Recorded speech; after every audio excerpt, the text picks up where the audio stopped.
Ready? Play.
If you enjoyed this video, make sure you hit that like button. Don't forget to subscribe and click that notification bell so you don't miss out on all things tennis. Ready? Play.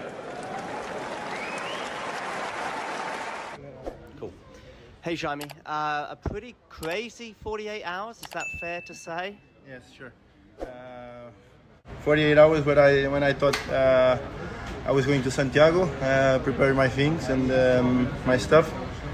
But I saw Carabelli went straight away in the draw as Fokina pulled out. And they had my chances. They said I had the hotel until Tuesday, so why not staying and let's try. Rossetti pulled out and here I am.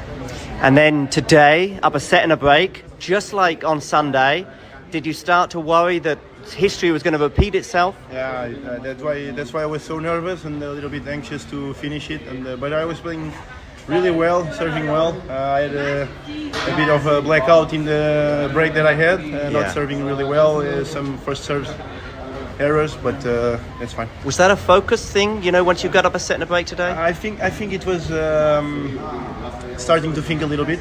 It's many points here. it's an important match. I know it's a match that puts me in the top 100. So Yeah. It's a big moment for me. One more. Match point. You know, you're up in the rally, things are going pretty well. The ball bounces and then you've still got that smash. Where was your heart when you're waiting for that ball for the smash? I was just going full power for Yeah. it, and I didn't know what if it's going to be on the fence or inside the lines, but I just went full power and full motivated. Thank you. If you enjoyed this video, make sure you hit that like button. Don't forget to subscribe and click that notification bell so you don't miss out on all things tennis. Ready. Play. With Team Gasquet, potentially, Rafa, and we don't know how many more years Novak will be on tour, is there a player that you really want to play before they finish? Yeah, sure. Novak Djokovic. You want to play? Is there a player that you really want to play before they finish? Yeah, sure. Novak Djokovic. Before they finish? Yeah, sure. Novak Djokovic. Yeah, sure. Novak Djokovic. You want to play?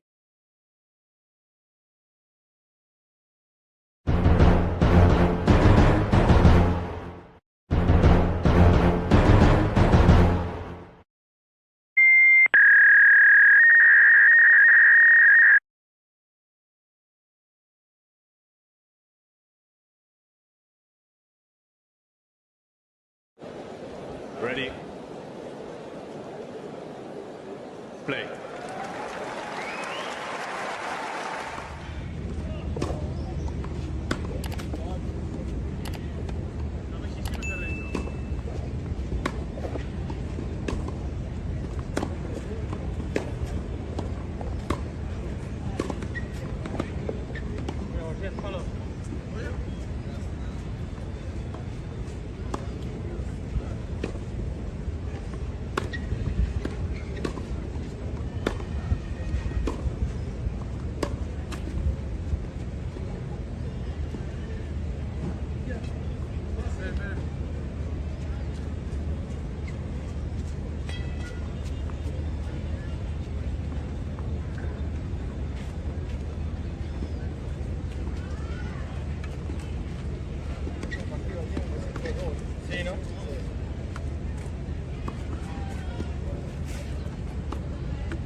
If you enjoyed this video, make sure you hit that like button.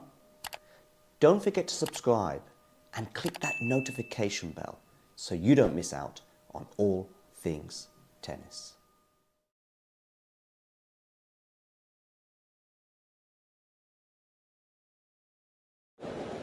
Ready?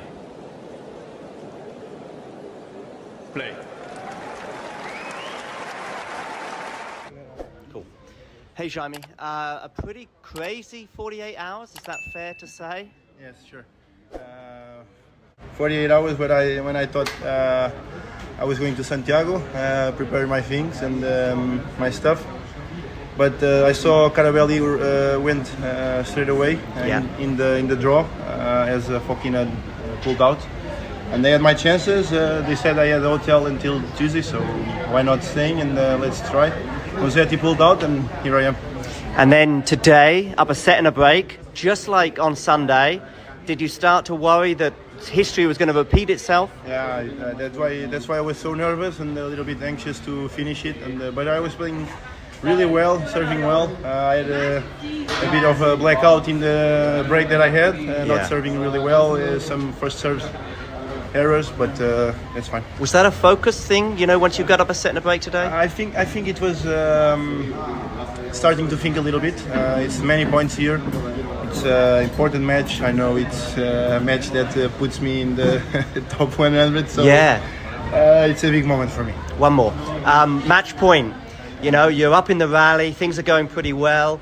The ball bounces and then you've still got that smash. Where was your heart when you're waiting for that ball for the smash? I was just going full power for it, and I didn't know what if it's going to be on the fence or inside the lines, but I just went full power and full motivated. Thank you.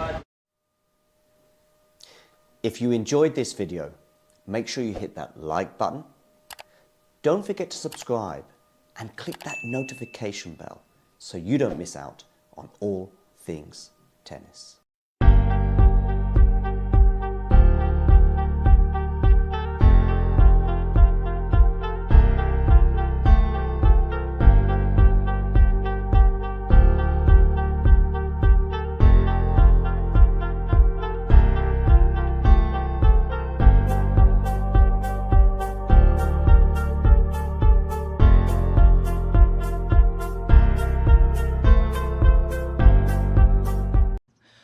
My name is Clara Towson and I'm a friend of the show. Boom. I am Francisca Jorge and I'm a friend of the show. Perfect. Hi, my name is Susan Leemans and I'm a friend of the show. My name is Zainab Sammaz and I'm a friend of the show. Boom. Hey guys, my name is Sasha Vickery and I'm a friend of the show. Boom. Hi, my name is Lloyd Harris and I'm a friend of the show. Perfect. Hi, my name is Jaime Faria and I'm a friend of the show. Boom. Yes. Take one. Well done. Hi, my name is Jasmine Paulini and I'm a friend of the show. Wow, Jasmine, you got it in one time. Ready? Play.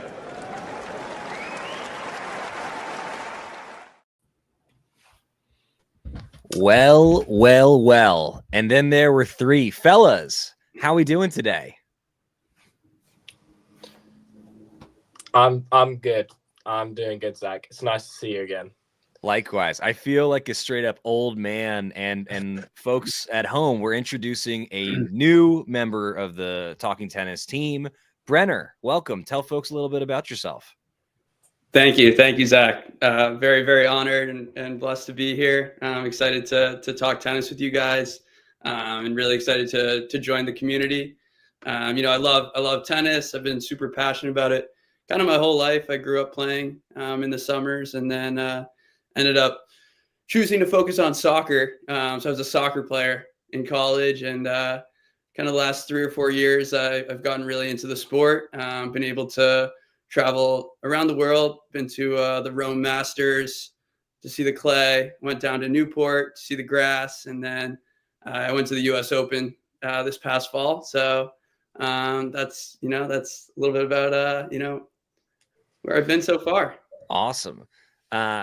So you were on with probably the best tennis player of the Talking Tennis community, Fergus. So while we're waiting, I wouldn't say that. Who would you say is better than you, Fergus? Well, the problem is I haven't seen anyone play. I know that our producer John and Damien have played each other, and Damien won, I believe. But Vanch is probably the best player, as our producer kindly points out right there. So, but I'd like to think that I could give John a run for his money. There we go.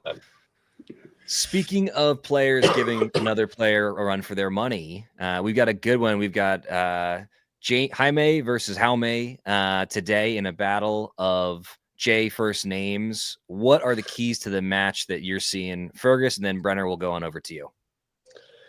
I think Faria's just got to look to use his forehand to try pull Munar around the court. Obviously, Munar is exceedingly fast around the court, and he's a great mover. But it's not that you have to try out hit Munar. You can't out scramble him because he's one of the best scramblers on tour. So I think trying to hit through Munar is the way that Faria needs to go today, and I can see him doing it. It's a good opportunity for him to. He obviously he won his first round match he's a lucky loser. So he was led into the draw thanks to someone, I think it was Musetti, pulling out. And obviously he's got to take advantage, and obviously he can just try make his way even deeper into that top 100. Brenner, what do you think the keys to the match are, and what do you keep an eye on today? Yeah, I agree with Fergus. I think it's about the forehand, but ultimately, Faria has to take his game to Munar. I think if you guys saw the match, Thiago Seyboth Wild versus Munar, just 2 nights ago now, Munar let him play. It's just the fact that Seyboth Field was overhitting so much. I think if Faria can go after his chances, but, a little bit more controlled. Obviously, it was kind of similar, like, in this lucky loser spot, he's got a little bit of leeway, not too much pressure. He's already made it this far. And it's a day match, so the ball's going to travel a little bit faster through the surface. And if he can just keep applying pressure to Munar, I think he can work his way up the court and make a little run here. And Nurlan has entered the chat. So we know it's going to be a fun one. Hopefully it's going to be an active chat today with a mix of tennis analysis and then just total nonsense because, you got to achieve balance. We should be getting underway here shortly on Quadra Guga Kuerten, named after, of course, the clay quarter, the 3-time French Open winner, Gustavo Kuerten. Fergus does dominate. Oh, in tennis match there. That's an important addendum. Important note to add there from just in life, man. You're doing great. Are you getting your grades good, Fergus? You're in university still, yeah? I'm all good. At university now, so just getting by. Oh, now were you previously not? No. I was. When you first saw me, I would have been at home for the Christmas break. But I am still at university. This is my first year, so very excited. The match is about to be underway here on my stream. Are we synced up, fellas? I got the it's about to get underway. Okay. So Brenner and I, obviously being Americans, if we play on clay, it's typically on Hartrue. The red clay is just so much visually more appealing and also generally the better surface, in my opinion. Yeah. It is by far the better surface. I played on some indoor Hartrue last night. Oh, interesting. Yeah. I've played on indoor red surface. It's a carpet court with red clay brushed into it. Bizarre, but fun nonetheless. Okay. That's what we call artificial clay. I hate playing on artificial clay. I've been to, because I play for my university, I've been to Cardiff and they have artificial green clay and it's absolutely horrible to play on. feel like I can't move.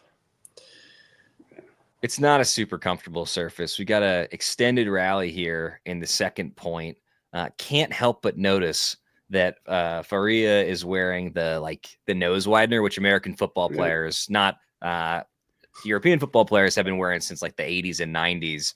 Do we think that actually improves performance? Oh, who knows? I think it's more of a fashion accessory now. There's so many players wearing it. Yeah, I think Jari's got to take credit for it. He was the one who was wearing it for a few years. Is he the like not the OG, but yeah, he is the most recent. Like I don't remember like there being a famous like 2000s player that wore nose strips all the time. I think Jari is the first person that really brought it into the tennis scene. Y'all are over here talking about Jari. I'm trying to tell you about Jari Rice, the 49ers wide receiver, who was the first to do this back in the day. This is a cross-sport lift. Oh, we got Mac in the chat. Munar holds comfortably to start things off. 1 love. Didn't exactly make him work in that first game. Perhaps there's some jitters for the youngster out there. Yeah, for sure. And it's a packed house. Nothing makes me angrier than early round tennis matches with just like basically empty stadiums. It's something that happens across cultures and continent and countries and tennis federations, and they just got to do a better job getting there in person. Because Brenner, at the start, you talked about some of the places that you've already watched matches. Mm-hmm. It's just incredible to see these guys up close, and it's such a waste when there's a single empty seat, let alone hundreds or thousands like there are today. Was there a venue in particular, Brenner, that impressed you in the places you've seen matches? Yeah, I mean, I'd say Rome. Just a lot of history. It was at the Foro Italico, which was where Roma plays and Lazio plays, and they have the Olympic Center there. So you got all sorts of statues and sculptures on the venue as well. Wow, there's a nice forehand. How about that? Yeah, the youngster showing some power there, and that's one of the keys to the match. Got to dictate points when possible. I think clay is the best surface to watch tennis. Agreed. Full stop. Agreed. Full stop. The extended points, it's more fun. You want the long rallies. It's what makes tennis. I saw a tweet the other day that said 90% of men's tennis is them asking for a ball from the ball boy or girl. And I think it's not 90%, maybe like 85%. Oof, that's nice as well. Good forehand from Faria there. But I know what he means, as in he's not entirely wrong. So these extended points where, they're sliding around and they're really having to hustle around the court to work out the point is far more entertaining than, you go to these Cincinnati courts and it's like 102 miles an hour, like the court speed, and like the points over like that. Like, it's not what you want to see. You want to see these extended rallies. They're more entertaining. For me, anyway. Well, good news. Another semi-extended rally there with a very saucy drop shot from Faria. Did you see the first serve almost took that poor ball kid's head off? He kind of sprayed the first, and they were like, getting out of the way. And we've got Sean Power now entering the chat. Okay, we got a pretty full house today for an early round match, so hoping it'll be active in there. In chat, folks, feel free to make predictions. We want to get your input. The producer will likely get it up on screen if it's particularly interesting or good. And here we are, game number 3 on serve. Faria struggling with his return so far, 0 for 5 on these points. This might be the first time that you are like a split second ahead of me on stream, Zach. Well, see, when we were doing Oz Open, I was always about 3 points ahead of you. I don't want to something along knock those lines. Argentinian Wi-Fi, but Argentinian Wi-Fi wasn't getting it done. Now that I'm back in the States, like it's pretty good. Yeah, I will give you that. Yeah. Shout out to Google Fiber. You know, they might be an evil company. I think they own YouTube, so probably shouldn't say that. But you know, they have great Wi-Fi. It's very fast. Ooh, another nice forehand there. Sorry. So in that case, if I'm a second ahead, I'm gonna pause. Yeah, you're a few seconds ahead of me. How about that forehand though? Now that y'all have seen, that was good. Yeah, very nice. Wow. Nerland, to answer your question, in what sense? As in favorite or better player between Alcaraz and Sinner? You need to be a bit more specific. I think basically no matter what the answer for me is going to be Alcaraz, unless it's highest floor, which is obviously Sinner. But highest ceiling, Alcaraz, going to have the better career, Alcaraz, more fun to watch, Alcaraz, better game, Alcaraz. Player that I get worse when I watch play, Alcaraz, because then I do stupid drop shots afterwards. Brenner, what you got? Alcaraz, Sinner. Open-ended. Huge Alcaraz guy. Yeah. Fergus? Oh. I'm an Alcaraz guy as well, yeah. Yeah, I just think like a match like today just speaks to kind of his mental, just being up, has a break point to make it official, plays with his food, and Lashka is just good enough to put him in bad spots. It seems like Alcaraz is playing himself as much as the other guy against everyone except for Sinner and maybe a couple others. I get it. If you're arguably the best in the world at something, you're 21 years old, you know, you have a brain fart here and there. And certainly, you know, seemingly every month he has one. Right. This is hold on, just let this point play out. Faria nice. Trying to take these returns super early, and it's not quite working for him at the moment. Right. Oh no! Okay. Wow, we'll skip that big past that overhead. Yeah, we'll skip past that overhead. I think we got to talk about that. Not only was it in the net, it was wide. I mean, did he shank that? Or was that shanked it. I think his grip slipped a bit. I don't think he was had the right grip. Munar holds comfortably again, and it's 2-1 for the first sit down. Sean Power has a question that we have to get into. Is Ferrero, is it time to put him on the hot seat, especially with Ivan Isavic available again? Fergus, you go. It's such a loaded question. I cannot go. I genuinely cannot go.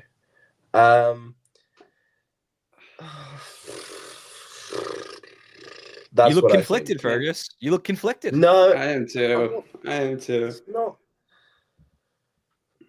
Go on then, Zach. You go first. Yeah, man. Sure, absolutely. Look, he's the most. Question: is there anyone more naturally talented than Carlos Alcaraz playing tennis actively today? Okay, so he's the most talented player. He's having he has amazing success for being so young, but the standard for him is not win a couple majors. It's go down as an all-time great. And right now, he's not consistently playing at that level. And so, you know, who knows how much of that is just having to cope with the responsibilities of sponsorships, you know, making a little bit, having like the kind of money that he's got now.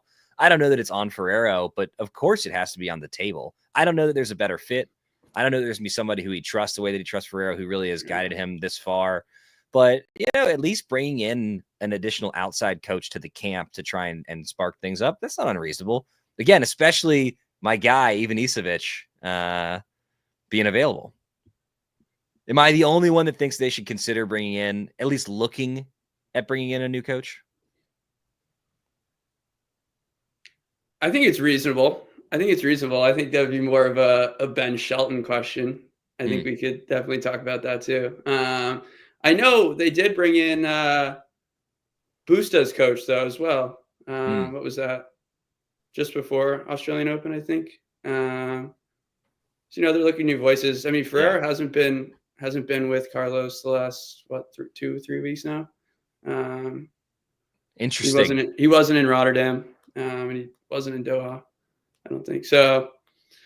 You know, I think it's a test of time, but we got the Sunshine Double coming up, which is the Carlos Alcaraz happy spot. How about that backhand, by the way, from Faria there? Woo. Holy moly. Used the whole court. Didn't leave a ton of margin, which seems to be a trend for the youngsters so far in this match. I think Brenner's right. You know, the Sunshine Double, if he underperforms and goes, you know, round of 16 quarterfinal there, then, you know, it's crazy because it's true he hasn't been with Ferrero that long. It is a solid partnership. It's been successful. But again, I think that's a reflection more of the talent that Alcaraz is, not that Ferrero hasn't done a great job. You know, a great job isn't good enough for Carlos Alcaraz when you got his kind of talent. Okay. 30-15, Faria doing well, pushing himself forward there. Munar forced to go for the lob. Alcaraz, listen, I think it's actually I've made my opinion on the Sinner ban clear on a stream I did a week or so ago, and I'm not going to talk about that. But I think that just let this play out. Oh yeah. I think it's these 3 months that Sinner isn't present on the tour are going to be some of the best months for players ranked 20 to 5 to get big results. I totally agree. Are both, as much as they're 2 and 3 in the world, are very beatable, and it's the first time in however long you can say that 2 and 3 in the world. Well, technically, standing world number 1 Zverev is very beatable. I mean, losing to Cerundolo in Buenos Aires and then blaming it on the crowd and then wearing earplugs in Rio.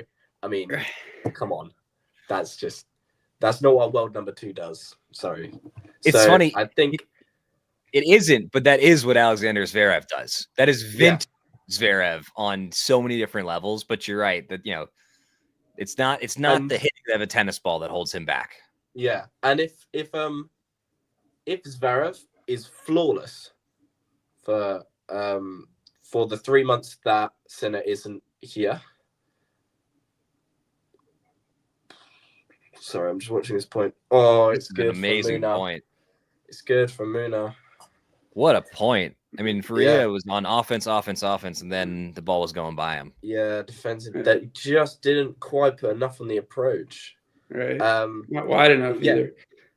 Zverev is flawless for the 3 months that Sinner isn't here and becomes world number 1. I want to know, has there ever been a world number 1 that hasn't won a slam before? Hey, that was being talked about right away. I don't know the answer. Do you, Zach? I believe that there has been at least one. It's from that like late 90s, early 2000s period, and I'm totally blanking on who it was. But there's been. Continue the chatter. I'll fact check in real time on this one. Nice forehand from Faria. Yeah. But yeah, I think Carlos is just still. I mean, it's crazy to think that Carlos is 21 when it feels like he's been around for literally forever. There are 2 men's players that have reached number 1 without previously having won a major singles title. Any guesses as to who they are? Are they names that we would know? Yes, you would certainly know who they are. One of them doesn't come up much in casual conversation any longer. What can you give me like a time frame? Can you give me a decade? Yeah. So 80s and wore a silly hat for one. And then let's see. And then the other one, I believe 90s era. I'm actually really. Oh, maybe we did talk about this. Oh, I'm losing my memory. Fergus getting tested. No, Chilean is it? Yeah. I'm losing my memory. I don't. Forgotten. I don't know. Okay, so I want to say Philippoussis is just a. It's a good guess. If you're in the chat and you want to make a prediction, you got like 6 seconds before I get into at least the first one. Number 1 first was Ivan Lendl. Yeah, a perennial. Okay. He made he won I think 8 majors ultimately, but he made a lot of deep runs before he ever got over the hump. Sort of like Zverev to some extent. I don't think that Zverev will ever catch Lendl on the major count. And then the other is Marcelo Rios. Yes, we did talk about this. Now I remember, John. Yes, or producer. My bad. And how could we forget, of course, on the women's side, Dinara Safina, famously on the receiving end of Serena Williams' barb. I guess she had a great Rome and Madrid when she had not won a major. I think Dinara Safina is actually probably the closest comp to Zverev's career that I can think of. Munar holding very easily there again. Just crowd slowly starting to build up. 3-2 Munar on serve in the first set. What a beautiful setting for a tennis tournament, by the way. I mean, put that on a postcard. The shot, the overhead shot is so nice. Beautiful. Yeah, it's so good. You guys, you watched that Montero match last night? Alas, work got in the way. Yeah. It was like 2:30 local time, and there's still like 1,000 fans going crazy. Oh wow, that's awesome! Tell us about the match a little bit while we're here, still on a changeover here. Yeah, I mean, I got to the match a little late. I got to the match at the first set tiebreaker, which Montero was able to kind of overpower. And then there was just a little. He actually got up a break early. Got up a break, sat in a break, and kind of just stopped going power mode. Sang was just grinding. He's a Roland Garros Juniors champ. Oh wow. Yeah, Sang's a fighter. Montero had some looks in the second set, but it was kind of put to bed by the middle of it. And then third set, Sang came out hustling again, taking the ball super early, and Montero was just missing by a few balls. Sang had the break in the third. Montero was able to get it back to level it up at 3-all or 4-all, and then it was kind of a chase to the breaker. Montero got up a mini break and then lost 4 straight. Oh wow! What a battle! What a point! What a clay court point we just saw. By the way, that on that extended rally, still on serve here.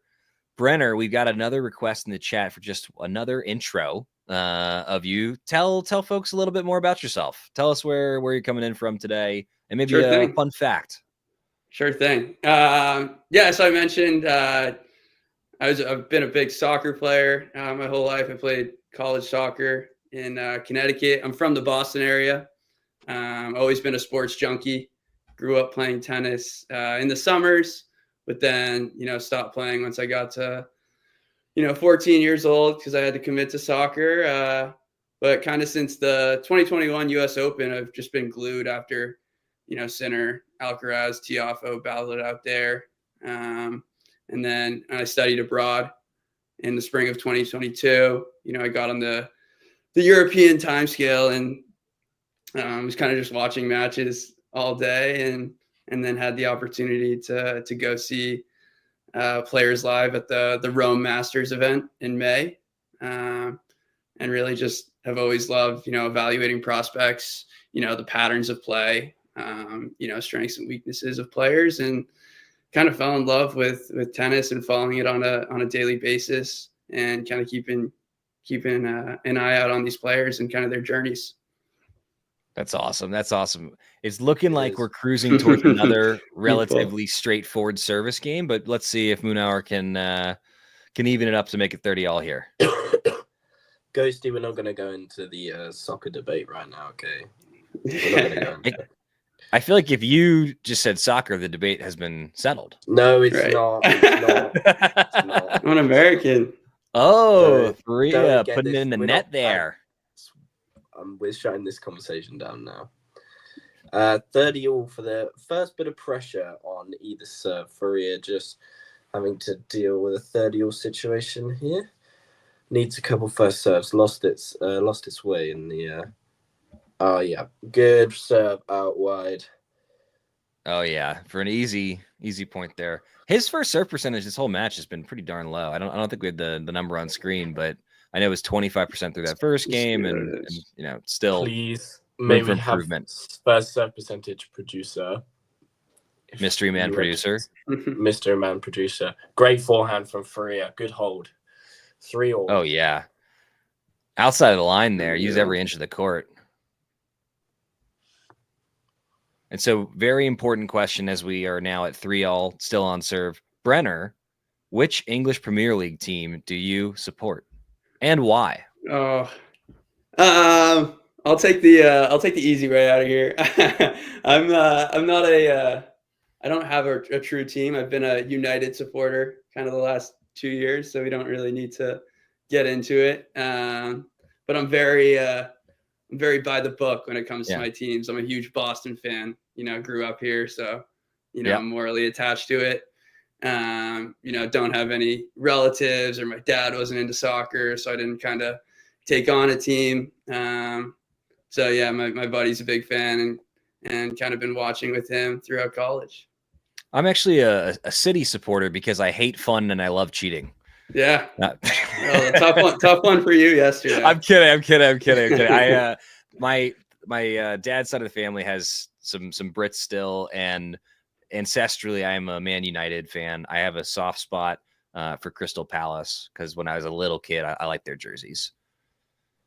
But I really care every 4 years. That's about the extent of it. Yeah. At 15-all here. Our backhand catch the line. Yeah. Fergus, do you have a team? I assume yes, but I don't actually know. I support United as well. So 3 United guys, 1 call. Mm-hmm. Wow. Are we good? Probably, right? What, are United good? Yeah. No. We've not. Oh, that's too bad. Well, you could say the 3 of us are united, so that's great. Well, that's really good in the long run, but realistically, it's not that good. Yeah, that drop shot, by the way, we've got to talk about. That didn't get it done. Actually, neither of them particularly got it done. One of them was just really, really bad and in the net. I've liked it so far. I feel like Faria has mixed up the variety. And he's able to move Munar a bit, but yeah, I like where his head's at. Looking at the serve stats now, clearly when Faria gets his first serve in, things are going according to plan. Unfortunately, he's making less than half of them. Yeah, it's been a reversal now. After 30-all in Faria's last service game, it's now 30-all on the Munar serve. See if Faria can fashion the first break point of the match. What brand of clothing is that for Faria, by the way? I'd actually need to. Right now. Is it Jaume? Our producer could probably tell us, as he's his best friend or very close friends with. Is that Jaume? Yeah, Jaume. Yeah. Yeah. I'm not super familiar. Is that a new brand? I think it's now very old school. Huh. Oh, no love from the net cord. Mighty, mighty close. And Munar. Thanks, Ghosty. Much appreciated. What are you thanking Ghost for? He's saying that me and Brenner are gonna have to battle it out for his teen heartthrob. I think that we'll have to do a poll to get to the bottom of that. That's great. It's making a comeback. All right, come out here assuming that Brenner is a teenager, because I'm not gonna do that. Because I would. I'm not. Guess that he was 22, 23. Like I don't want to be pedantic here on this 40-30 point. Ooh, very saucy backhand. But to be a teen heartthrob, you don't have to be a teen. Famously, NSYNC were in their 20s when they were a teen heartthrob. So I do think you both are eligible. As I am now comfortably in my 30s, I am so much too old to be in that category. And we got our first deuce, I think, of the match, but certainly on Munar's serve. Is this the first deuce of the match? You are correct. Yeah. Okay. Yeah. Love a good deuce. Absolutely. Faria just applying the pressure Yeah. for the first time. Just Brenner, what's your favorite kind of deuce? That's such a random give me a follow-up. Give me a follow-up question. For me, it's when I love 40 on my serve and then I get it back to a deuce. That's my favorite type of deuce. What? Oh, right. When it's on your serve? Yeah. Yeah, that's good. Then you really, once you get that ad, you feel like you're the boss. Oh yeah, it's the worst when you're up 40 love and then you find yourself. That's the worst kind of deuce that there is when you've given 3 away. Munar serving here to close it out. Playing university tennis, you have no idea what that's like. Like, it's so great backhand from Faria. Oh yeah, great angle. Yeah, the backhand's been his best shot so far. It has actually, yeah. He's got weapons, clearly. Yeah, he does. Yeah. Sprayed a couple. But I mean, on a clay court, you often find that you do spray a couple. Whereas 1 or 2 that bounce up on you, or one that, funnily enough, keeps like it has a dodgy bounce and it bounces it doesn't at all. You often find that you do spray them. That's a great return from Faria. Moves in on the backhand side. That's not going to get it done. And it's cross court from Munar. Advantage to the Spaniard. Yeah. Talking about favorite kind of deuces, I've had way too many where I've been 40 love up on my serve and the opposition's and my opponent's serve, and I just haven't got it done. And we play deciding deuce in doubles. So you win 3 points and then suddenly it's either break point or game point, and way too many break points converted for my opponent, unfortunately. Back to deuce for yet another one. Longest game of the match by far. A pivotal game, perhaps. I mean, 3-3 in the first. I mean, you can't get much closer than this. Stadium's just starting to fill up now, which is nice. Munar in the hat. He doesn't usually wear a hat, does he? Again, trying to take the return super early from Faria and just slamming it into the net.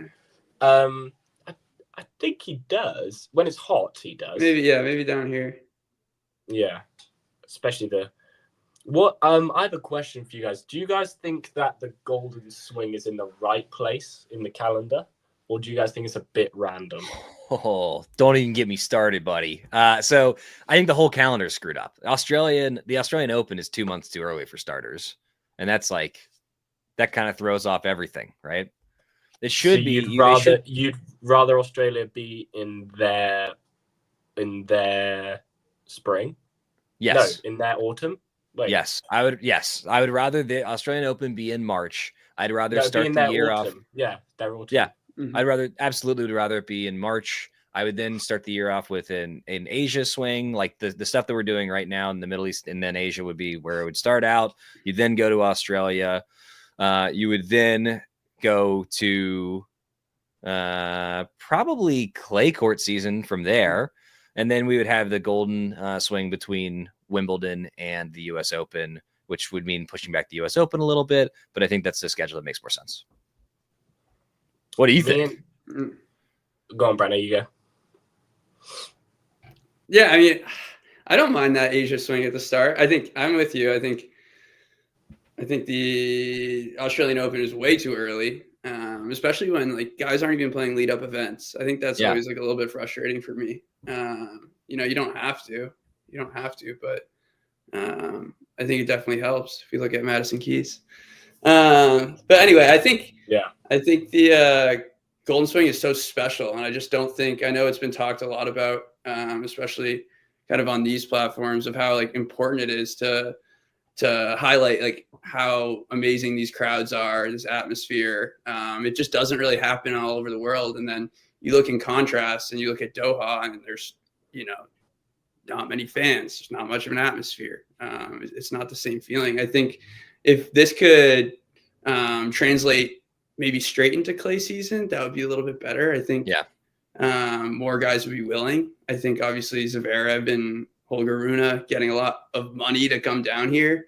I don't know if Zverev's ever played it before. This might be his first time, but it is his first time. Yeah. Here. Yeah, but then, you know, you got to go back and play on hard courts. You know, Indian Wells is slow hard, so you know that's not a big situation. And Miami's a little bit faster, but I think if it was a little bit more of a clean transition into clay season, that would be ideal. My pitch is that I hate indoor tennis. I don't enjoy watching it, and I don't enjoy playing it. And I think the way to remove that is to just change the calendar around a little bit, chase good weather, and then as much as possible, it would be great if there were distinct clay season, hard season, grass season. And I recognize that, you know, there's multiple types of clay courts, multiple types of hard courts, and so you're going to get a mix. But like, there's a smoother way to do this. Now, it would involve rearranging the entire tennis calendar, and that simply won't happen because there's too many stakeholders. But hey, dare to dream. These things, you know, they seem crazy one day and then less crazy the next. I couldn't agree more. Indoor tennis is the most... I don't mean to be dramatic, but it's the most depressing type of tennis to watch. Be dramatic.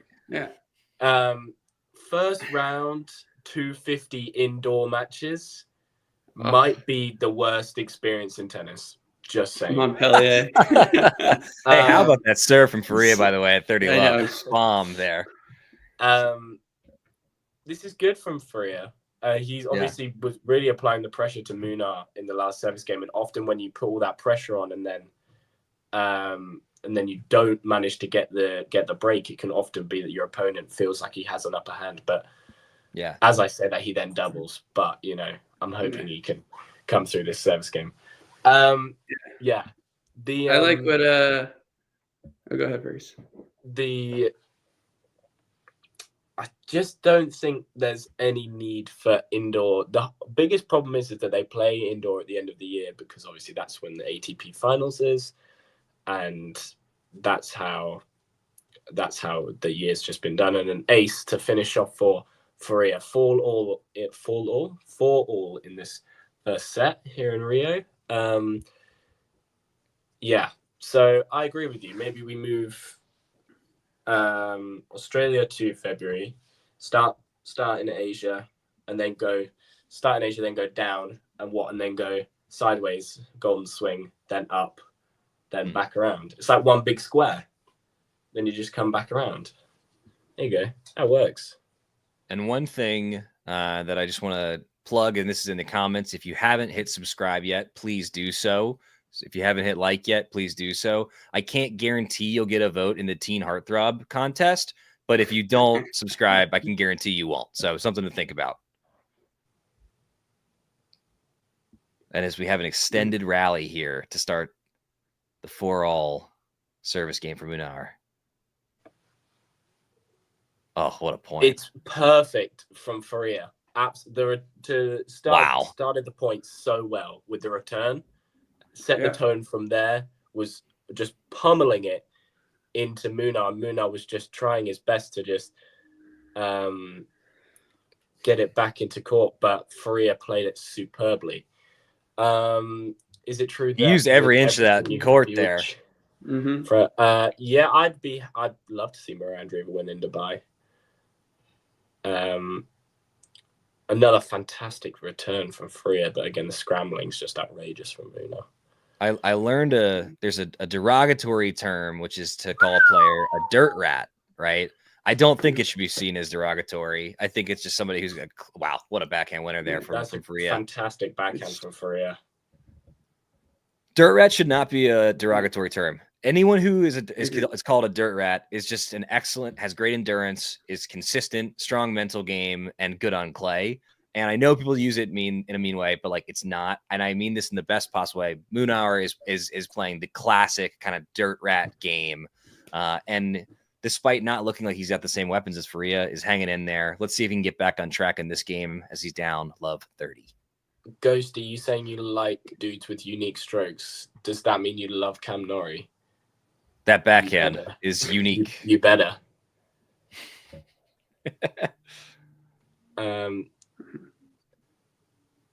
Oh, it won't get it done, and it's 3 break points. First break points of the match. Yeah.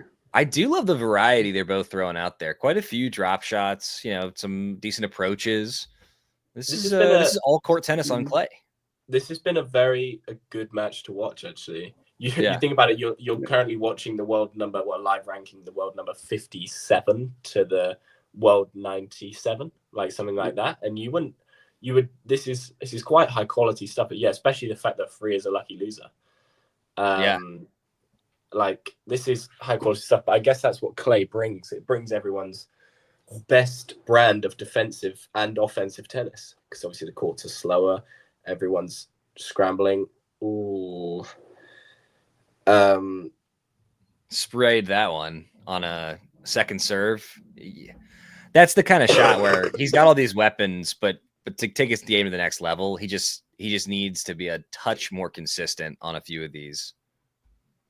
Yeah. Right. You started the game with such good returns, so I'm not gonna knock him for stepping in on one. Yeah. But when you get a weak second on clay and you miss by that much, to me that says room for improvement, something to help him go from, about to enter the top 100. If he wants to be a top 50 player, he's just got to clean it up a touch. Ghosty is making me laugh in the chat, by the way, with his Cam Nori remarks. There's the break. There's the break. Yeah, just good returning the whole Faria time. will serve for the opener. Our producer I'm with is you. buzzing with that.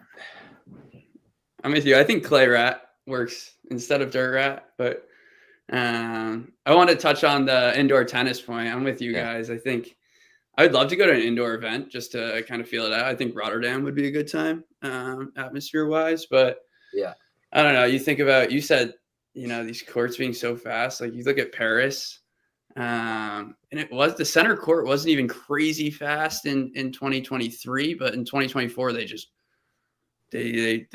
moved it out or whatever they had to do to quicken it up. And I think that's, the federation doing all they can to help their guys get a little deeper. And then in Rotterdam, it was so fast last year. And then this year it's just super grainy, and that helped out Carlos a lot. Yeah, I'm with you. I prefer slow services. I think there are a couple indoor tournaments that are really good for the calendar. I think Basel and also Vienna, Paris and Rotterdam are good tournaments for the calendar. But I feel as though you have to limit the amount, and you have to limit it to right at the end of the year. Swarner, who will have a better season, Draper or Berrettini? Are you asking that because they're playing right now, or are you asking that in general? In general, it's a good question. I'm going to be biased, and I'm going to say Draper, but I genuinely do truly believe that Draper will have a better season. I concur. I think Draper's got the game to go to the next level. He just needs to have a better immune system and not that of a Victorian era child. That's rough. The poor guy played 3 5-setters in Australia in 30-degree heat and won all of them. He looks like he's about to die on a tennis court more than any player under the age of 55 I've ever seen.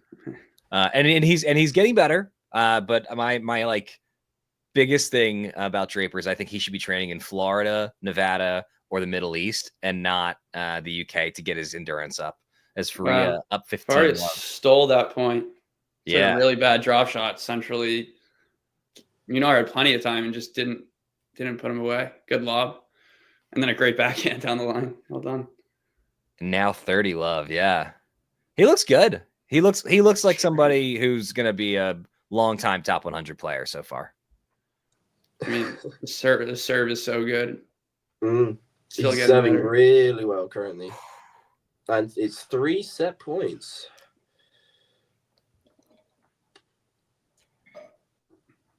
Okay. This is good because I have an hour and 8 minutes left before I have to do some day job nonsense. What time is it for you guys? 3:22. 3:22, yes, sir. Oh wow. Okay. What about over there? It's 8:30 at night, so Yeah.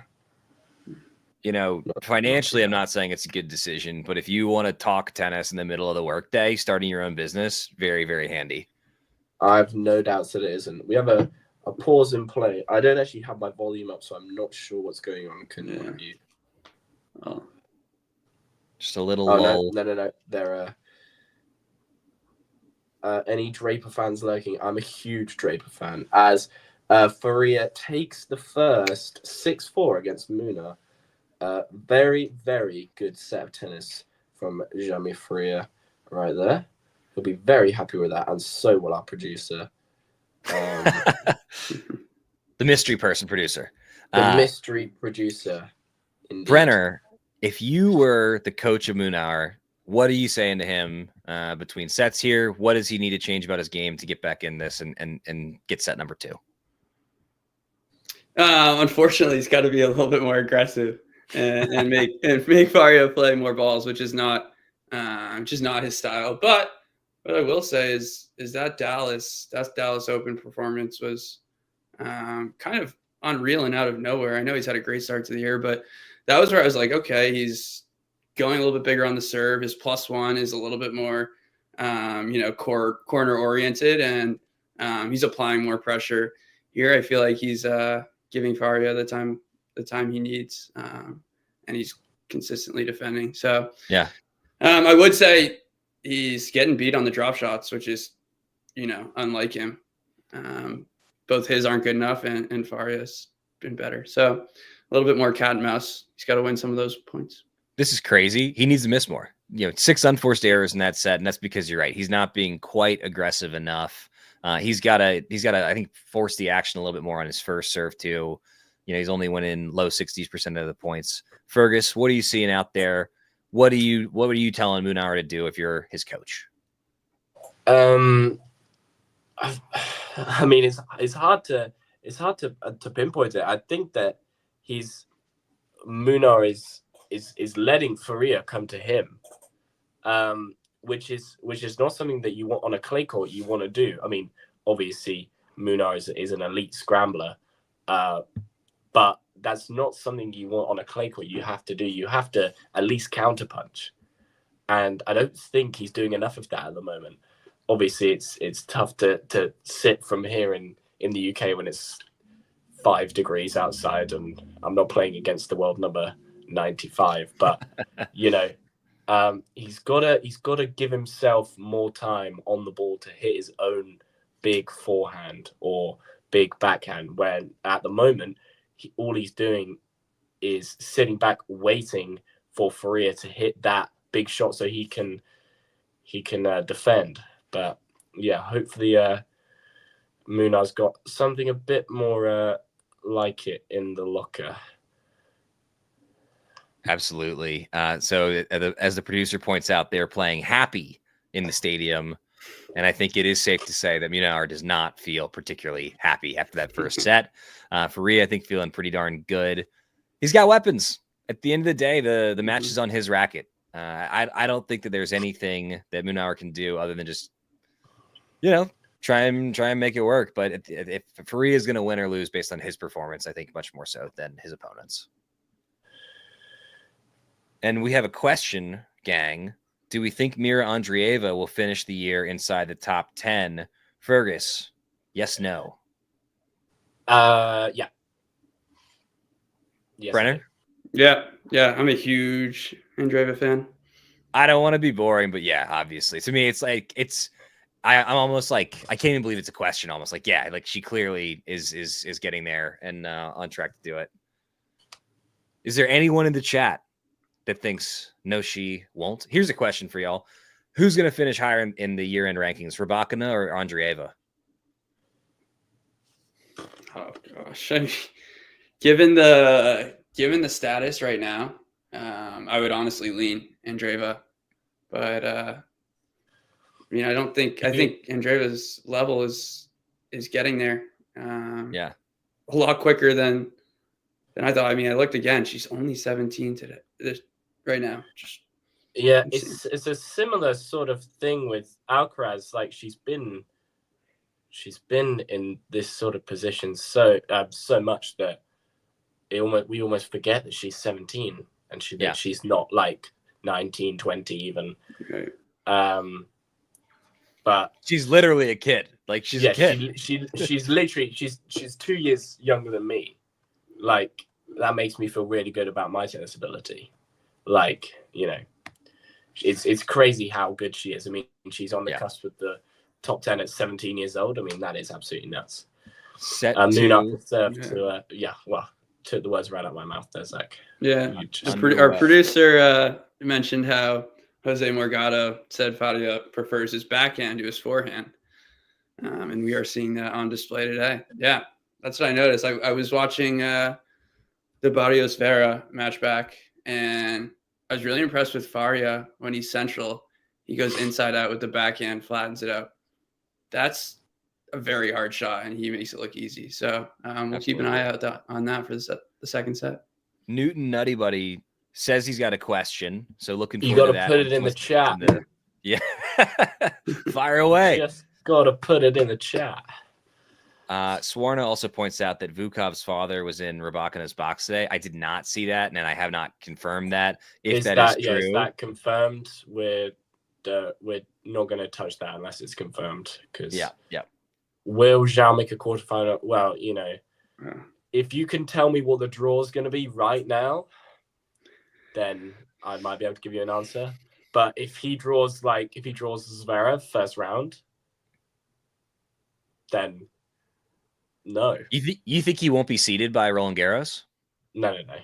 Come on. It's not be silly. I'm going to be silly. My prediction is he will be seeded by Roland Garros. Oh, you're one of those people that said that Fonseca is going to be like 9 in the world by the end of the year. When I watch him play, I laugh, I cry, I lose 15 pounds, I become a better man and husband. He is love, he is life. He is the third member of the new Big Three. I'm with you. Fonseca to be 3 in the world by next year's AO. That's tracks. That's probably less. Within 7 spots. I will give you both £5 if he is. I'll give clip you both that. £5. Clip that. Hold on. No. Sorry. If he's 3 in the world by next year's AO, I will give you both £50. What if we do this? What if that happens? You donate to a tennis-related charity of our choosing, which for me would be the Francis Tiafoe Fund. Okay, no, it won't be that. I'll give £100 and I will donate it towards a tennis charity. A tennis charity. £100 will go towards a tennis charity. Why not the Tiafoe charity? Because Tiafoe. Wait, does Tiafoe have a charity? Yeah. You don't think that you're just not supportive of more players having access to tennis? No, I just thought you meant we're giving it straight to Francis Tiafoe. I didn't know. I was like, Tiafoe has enough money. Just Venmo Francis Tiafoe, yeah. Yeah, I was just like, why are we Venmoing Francis Tiafoe? What's going on here? Absolutely. 100% more kids should have access to tennis. We're trying to grow our sport. And what else can we do apart from give to that community? Munar holds to start set number 2. Yeah. And I'll make it if he's top 10 by next year's AO. I'll give £100. If he is not seeded by the French Open, I will commit to a $10 donation to a tennis charity of Talking Tennis is, choosing whatever tennis charity people deem it. Oh, look at that follower count. 12745. That's pretty good. Last time I was on here, it was 12,699. So, hit that subscribe button, guys, so we can keep doing this because we love. What does Mr. B say? Mash subscribe. Is that what Mr. B says? No. I find that this is quite a regular thing. I have to tell Zach that what he says is not it's not. Oh, I'm old. I'm full on old. Yeah, no, it's true. It's like the culture has surpassed me, and I just want you guys to know, for you two, it happens quicker than you think. Because I went into the pandemic, I went out sometimes at night, to cool bars. They were trendy, fun things were happening, and then the pandemic ended, and I was old, and it was like a snap of the fingers. As Faria serves, Big forehand attempt, missing the net, but you know, showing he's not afraid to take a big cut. Yeah, I think it's a big game for Faria. I know it's one love. He's up a set, but I think it's a big game. I was able to play a little bit more on his terms to start here. Just needs to settle down in this set. Right. Obviously, just it's what's so unique about the tennis scoring system is that realistically, Munar is leading this set, and like no matter how you think about it, it's the truth. So he just has to get this game on the board. But Munar is kind of doing what I said, and he's putting a bit more weight behind his shots. And, not letting Faria come to him. Maybe I should be Munar's coach. All the kids are playing pickleball. Don't talk about pickleball in the chat, please. I just want to +1 that. The not That's talking true. about pickleball, that is. We don't talk about pickleball. Pickleball is, in the nicest way possible, tennis for tired people. That's too nice. Okay. I'd like to tennis say for meaner people than that don't want to move. There you go. Yeah, if I was incapacitated, I would switch to pickleball. Great redrop shot there from Faria. Munar can't chase it down. What a shock. The producer pointing out correctly that Faria has seen some leads slip away, and so to your point about it being really important to get on the board early here, there's a psychological element to that, right? When you've lost a couple after being up, he goes behind Munar there to go up 40-30 with a very nice serve +1. But I'm sure, he's 21. He's having a whirlwind of a week, and I'm sure he's hoping, okay, not again. Hold on. So let's see if he can get on the board here.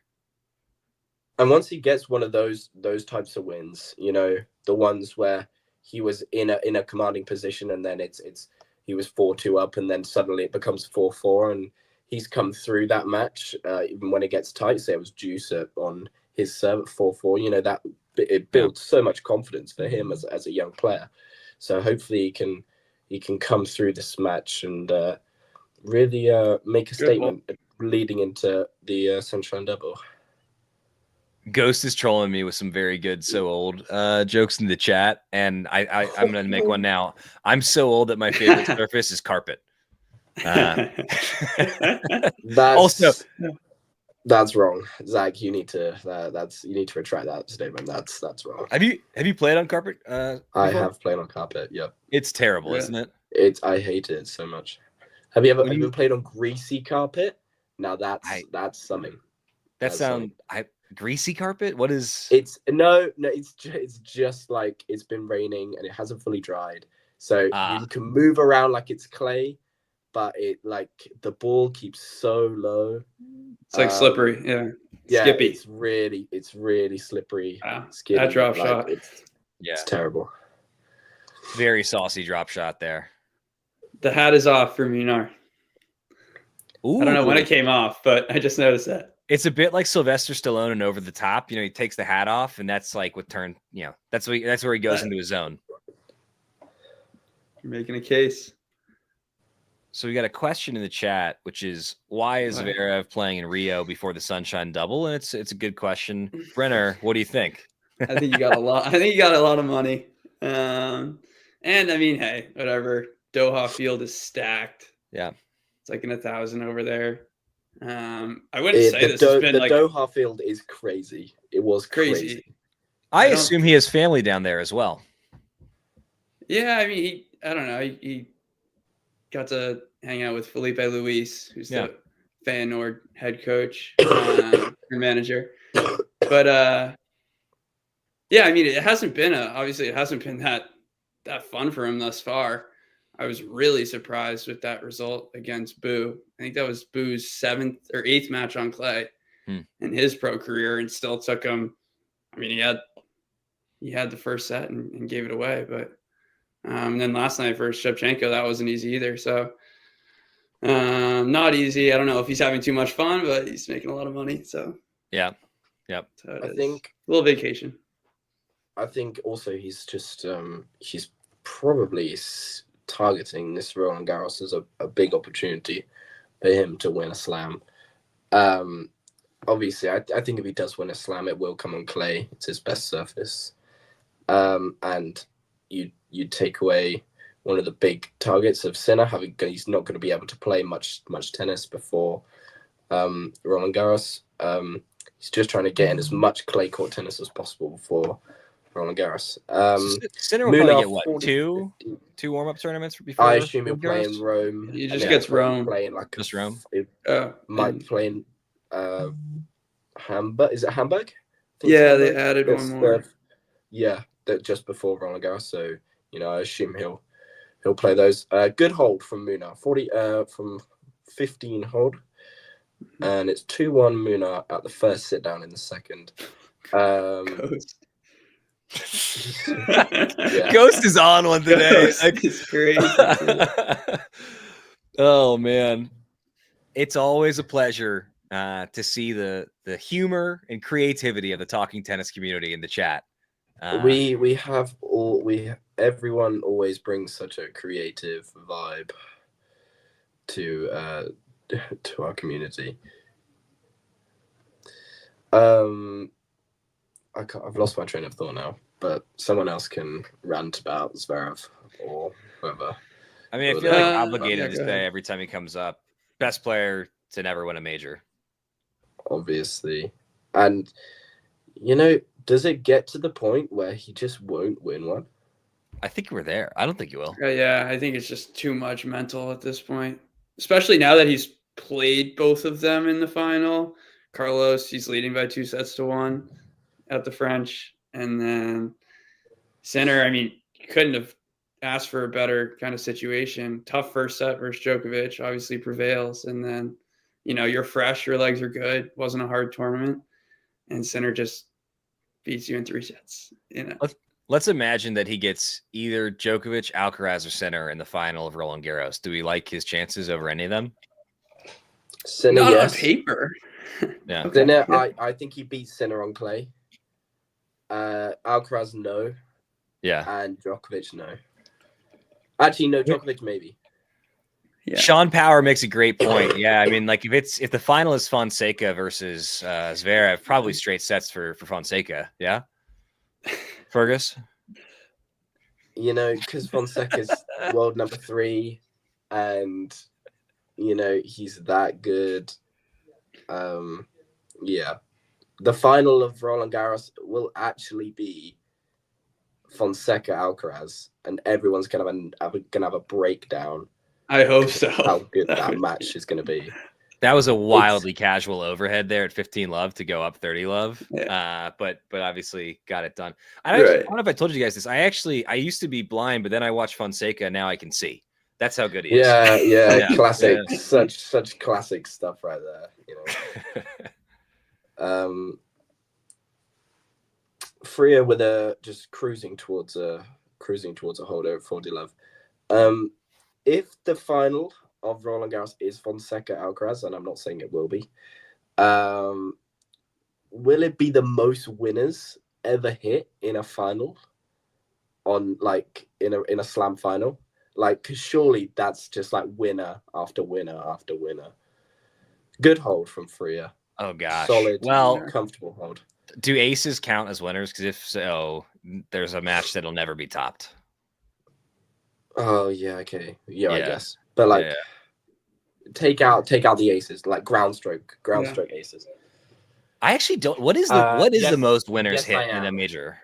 Producer. What is the most winners ever hit in a major match? Well, I know like the biggest difference. I think one of the biggest difference was the Ostapenko final. She hit, I think it was 54 winners, and Halep hit 8. Something like that. Yeah. Which is ridiculous. Like absolutely ridiculous. By the way, the chat, the talking tennis community has zero faith in Faria here. Like that was, I believe, that's crazy. After the break in the first when this poll went live. So not a ton of faith. Their prediction's been made. I think that Faria is going to get this done, by the way, based on how he's playing so far. Even though, as Brenner pointed out correctly, has taken the hat off. Yeah, you're not wrong. You're not wrong. There could be some steam left. Producer pointing out correctly that, by the way, that this went live before the break, so maybe I slandered the Talking Tennis community a little bit there, but that's a whoopsies. Oh, and Wald Geyser has entered the chat saying, best viewers on streamboo.com. Remove the space. Thanks so much for that. Please stay active in the chat. Wald Geyser.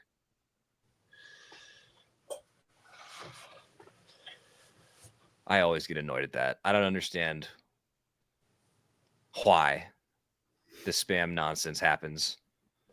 And I'd like it if YouTube did a better job axing it.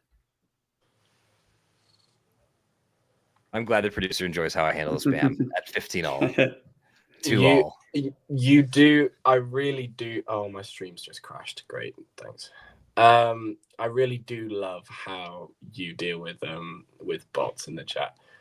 We need love for Draper. I have been trying to keep one eye on his match as well. He's a breakup in the third against Berrettini. In case anyone was wondering. We haven't talked about a match today that I thought was a pretty good showing from Andrei Rublev, getting it done in 3. Absolutely. On the 17th millionth match point. Right. Yeah, match point number 8. I was thinking at that point that if de Minaur did win, that Rublev would never recover from that, like, because at that point it might have got to double figures on match points saved. But yeah, good win for Rublev. We're getting a compliment, which, you know, as I am prone, flattery works on me. We need to highlight. Noted 1-1. Y'all having a good narrative. That is nowhere near good enough for Munar. How about that backhand, though? Nowhere near good enough. And it's 30 all on the Munar serve. Faria he breaks hit here. the net there. Look at this. Yeah, he did. He kind of stumbles. So it wasn't good enough. Almost got lucky. He just wanted to push it, and he just nearly pushed it too far, but no, all good from Faria there. He can if he good return here, and he's in it 100%. On the 30 all point. Big point. Ooh, excellent forehand from Munar. Excellent forehand. Fergus, it's happening again. What do they mean by that we have a good narrative? Is that slang? Is that hip? Is that, or they just mean like no? That's a good narrative arc to this episode. That's not hip or slang. That's just me.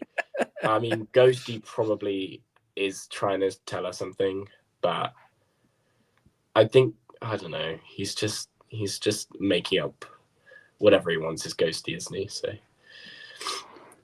another solid return excellent there. Forehand. Woo! How about that up the line backhand from Munar? Kind of stealing a page from Faria's playbook. Yeah, that's good. Beautiful. Yeah, that's what he needed. That's what he needed. Good hold for the Spaniard. Yeah, I think Doha's interesting at this point. I know we talked about how strong that field was going in, but it's weeded itself out quite a bit. Yeah, it has. I mean, the semifinals now. It's gonna be Rublev at Auger-Aliassime, and it looks like it's gonna be Lehechka Draper. And what a run from FAA. I mean, has he actually played a match? I think he's played one set across 2 matches, right? No, in his he played 3 against Hals. Yeah, and I mean, when he played that, I honestly thought he was going to lose that match against Hals. I did too. I did too. He's replicating his Madrid run from last year, right? Where he just played no tennis and he made it to a Masters final. And his opponent in that final was Rublev. Yeah. So another big matchup for them. Yeah. As we enter the 2-3 service game from Faria, do we want to make a prediction on how this set's going to end? Brenner, get clairvoyant. I think the scoreboard pressure is starting to build. It's definitely starting to build. I saw a big come on from Munar after that backhand down the line. So I do think Munar has a good chance of scraping it out just from the scoreboard pressure, and we'll see how far his decision making goes. I mean, all about that first serve, though. FA's best weapon is the walkover. Yeah, no. I mean, look, a lot of athletes are superstitious. So I don't know if tennis is like baseball level bad, where they're crazy superstitious. Guys won't wash their hat for a whole season, kind of gross, weird stuff. But I would rather not have him in my half of the draw if I were on the tour. And I'm sure that there are players that feel the same way at this point.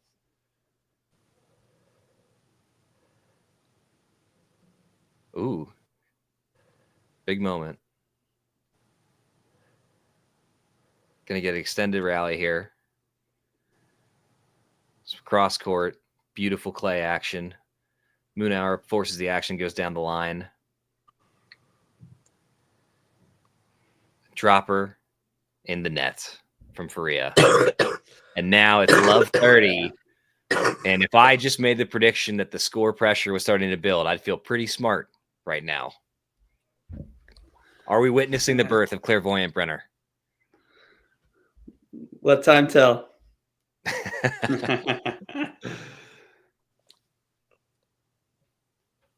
Okay, so if you're Faria right now, you gotta be feeling this. You've got the voices in your head cannot be friendly. And then he comes up with a huge serve. But Munar, to his credit, battling out there. Oh, and he will have 3 break points. Folks, if you have not voted in a Talking Tennis poll already, what's wrong with you? Why not? There's literally nothing stopping you. Do it. Just vote in the poll. And Ghost is asking how you say Faria's first name, and I mispronounce everything. So Fergus, Jaume. Jaime. Is that Jaume? Jaume? John's gonna turn. It's definitely not John. It's definitely not John. No, John's gonna. Sorry, producer is gonna tell us. He's probably gonna. Oh snap! And we've got the first break of the second set and the second break of the match on Quadraguga Quertin.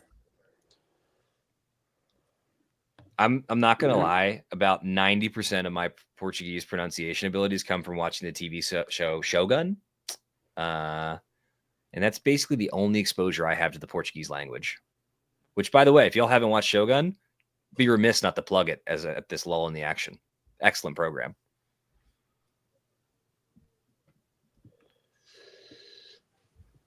Draper gets it done against Berrettini. Wow. 6-3 in the third. Anyone predicting Draper would have a better season probably feeling pretty smart right now with that result. Draper boys make noise. Fergus, you watched that battle between Draper and Berrettini. What was that, the Boss Open? Yes, Stuttgart. Yeah. Yeah, Stuttgart, yeah. That was a fun match. That was a great match.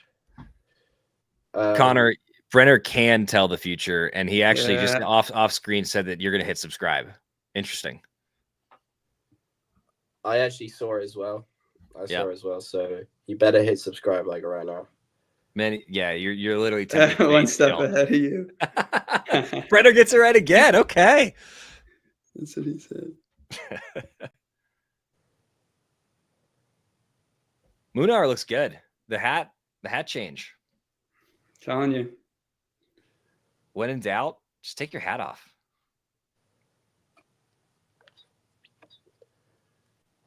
Now, let's imagine that Munar comes back and wins this. Does he start his next match with the hat on, or does he keep it off? I think time of day will dictate that decision. But I think he prefers to play hatless. Yeah. If he's the last on center, I doubt he'll have the hat on. But, you know, we'll see. We will see.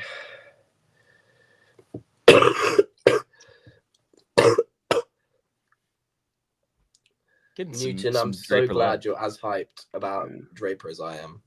I'm so glad that we can share this moment. What a beast.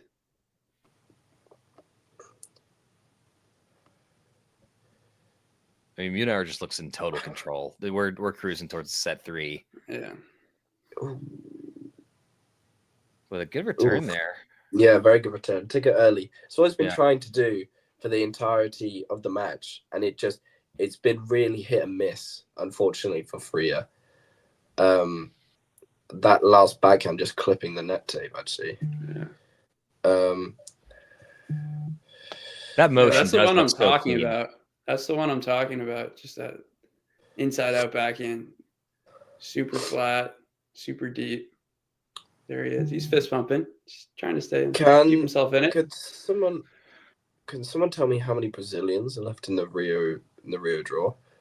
Oh, is that good? That had to be wide. There's no way that hit. Oh, I tell you what, that's close. Wow, that's good. Wow. Wait. No, it's just wide. It's wide. It's wide. It's wide. I was about to say that would have been outrageous if that was good. No Brazilians left in singles. Thank you, producer. So it could be that Munar is last on center tomorrow. We just don't. If he wins this match.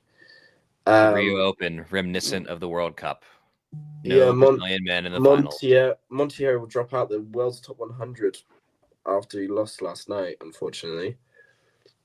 So, you know, tough day for him. It's always a shame to see a player drop out of the top 100 when they enter. Hey, that's cool, but it is a bummer, and you got to feel for them, as that obviously has huge implications. It's such a fine line for such a big doorway.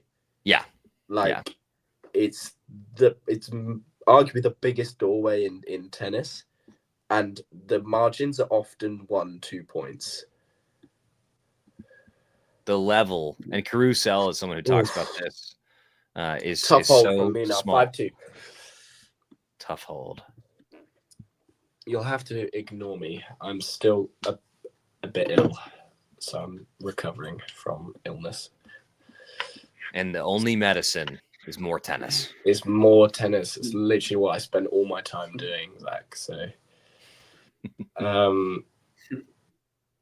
I am actually excited this year to see all the youngsters that we saw in Australia play on the clay. I want to see how everyone adapts to clay. Has Leonard Tien ever actually played a professional match on clay? I thought that he played a challenger or two on American clay. As in on maybe down because he'll be definitely not here. I don't think so. Because he'll be obviously coming to Europe this summer to play on the clay. Because he's 94 in the ranking or something like that. It's Tien. Yeah, no, he's never played a match. I have a question actually for Brenner about Leonard Tien. Brenner, would you agree that he's the best sub 6 foot left-handed, formerly West Coast based American all court player prospect since John McEnroe? I'm going through my lefties now. Yeah, that's all I can think of. That only wears a backwards hat. I'll just throw that in there as well. They have to only wear backwards hats as well. So I just want you to categorize all of those people that you know. Yeah, all of those categories, and just give me. Is he the best one? Because he's cheating. He's cheating. He's. You can hear him googling. Yeah, he's cheating. That's Brenner. Go ahead. I think he'll. I think he's going to continue to work himself into it. I mean, I don't think the weapons are there, so that's what I am a little bit worried about. But he's just a grinder. If he can learn how to grind on the clay, that'll help. I think that we're not looking at his biggest weapon appropriately, which is his mind. At his age, to be the tennis thinker that he is, is he gonna out hit the top guys? Probably not. But he's got so much touch, and he just plays such a smart, high percentage game, and you can't teach what he has. If you could, Stefanos Tsitsipas and Zverev would have been major winners by now. which is really nice to see. Actually, not that Tsitsipas and Zverev not winning majors. The Tien with having that sort of play style. Yeah, the new generation are so dominated in the sense that it's let's absolutely obliterate the ball as hard as we can consistently, and it's nice to have that kind of change up, because like you look at all the teenagers that are on the tour right now. I mean, Fonseca's obviously the biggest name there's a teenager on the tour right now, and he's just absolutely mashing the ball as much as possible. And to have someone like Tien that it just brings a bit more composure, a bit more steadiness to his game is really nice to see. Ghost raises an interesting point, which is if you can't teach what he has, why did they start training him at 4? Hey, look, you can't teach some of the stuff that Tiger Woods had. They started training him at 1.5. You know, like some of it is learned and some of it is just some people have it, others don't. How many jokes are there going to be about Lerner Tien in like 5 years when he's ranked like 20 in like 10 years? He's like, damn, he was a quick learner. Like, can Lerner learn how to hit an inside-out backhand? Just dumping that forehand into the net there. That really wasn't a good forehand, though. He looks like he's given up on this set at this point. Unforced errors in the match. Faria 30, Munar 8. What do you think it feels like to play 2 sets of tennis and only tennis, like real competitive tennis, and miss 8 times? I have no idea what that could feel like. I wish. And there's another one, and it's set point for Munar. This set has rapidly fallen away, but I mean, he's got to focus on set 3 now if he can't save that point. Yeah. Here we go. Last few ground strokes, the legs have just stopped moving. And I mean, that's huge on the forehand. That's huge. Set point saved. Sean Power asks a question of will incredible defense become less useful players or slapping it this hard? I would actually argue it becomes more important because they have so much pace to work with from their opponents. And so defense, I think there'll be a premium as we go into the deuce point here. Big serve from Faria. Oh, it's such a good counter drop shot from Munar. Wow. But also Faria stopped moving. He hit the dropper and he stood there. You know, I mean, a 7-year-old's coach would say, don't do what you just did there. Keep moving. You know, come in behind that. Legs aren't going as much. That's not a good sign for this early, unless he's just mentally checked out of this set. Yeah. Are you? Go ahead, Fergus. And there it is. Game and second set, Munar. Didn't win a game since you said that, Zach. Since you asked me. Zach, our producer's not going to be happy with you. He's not going to be happy with you.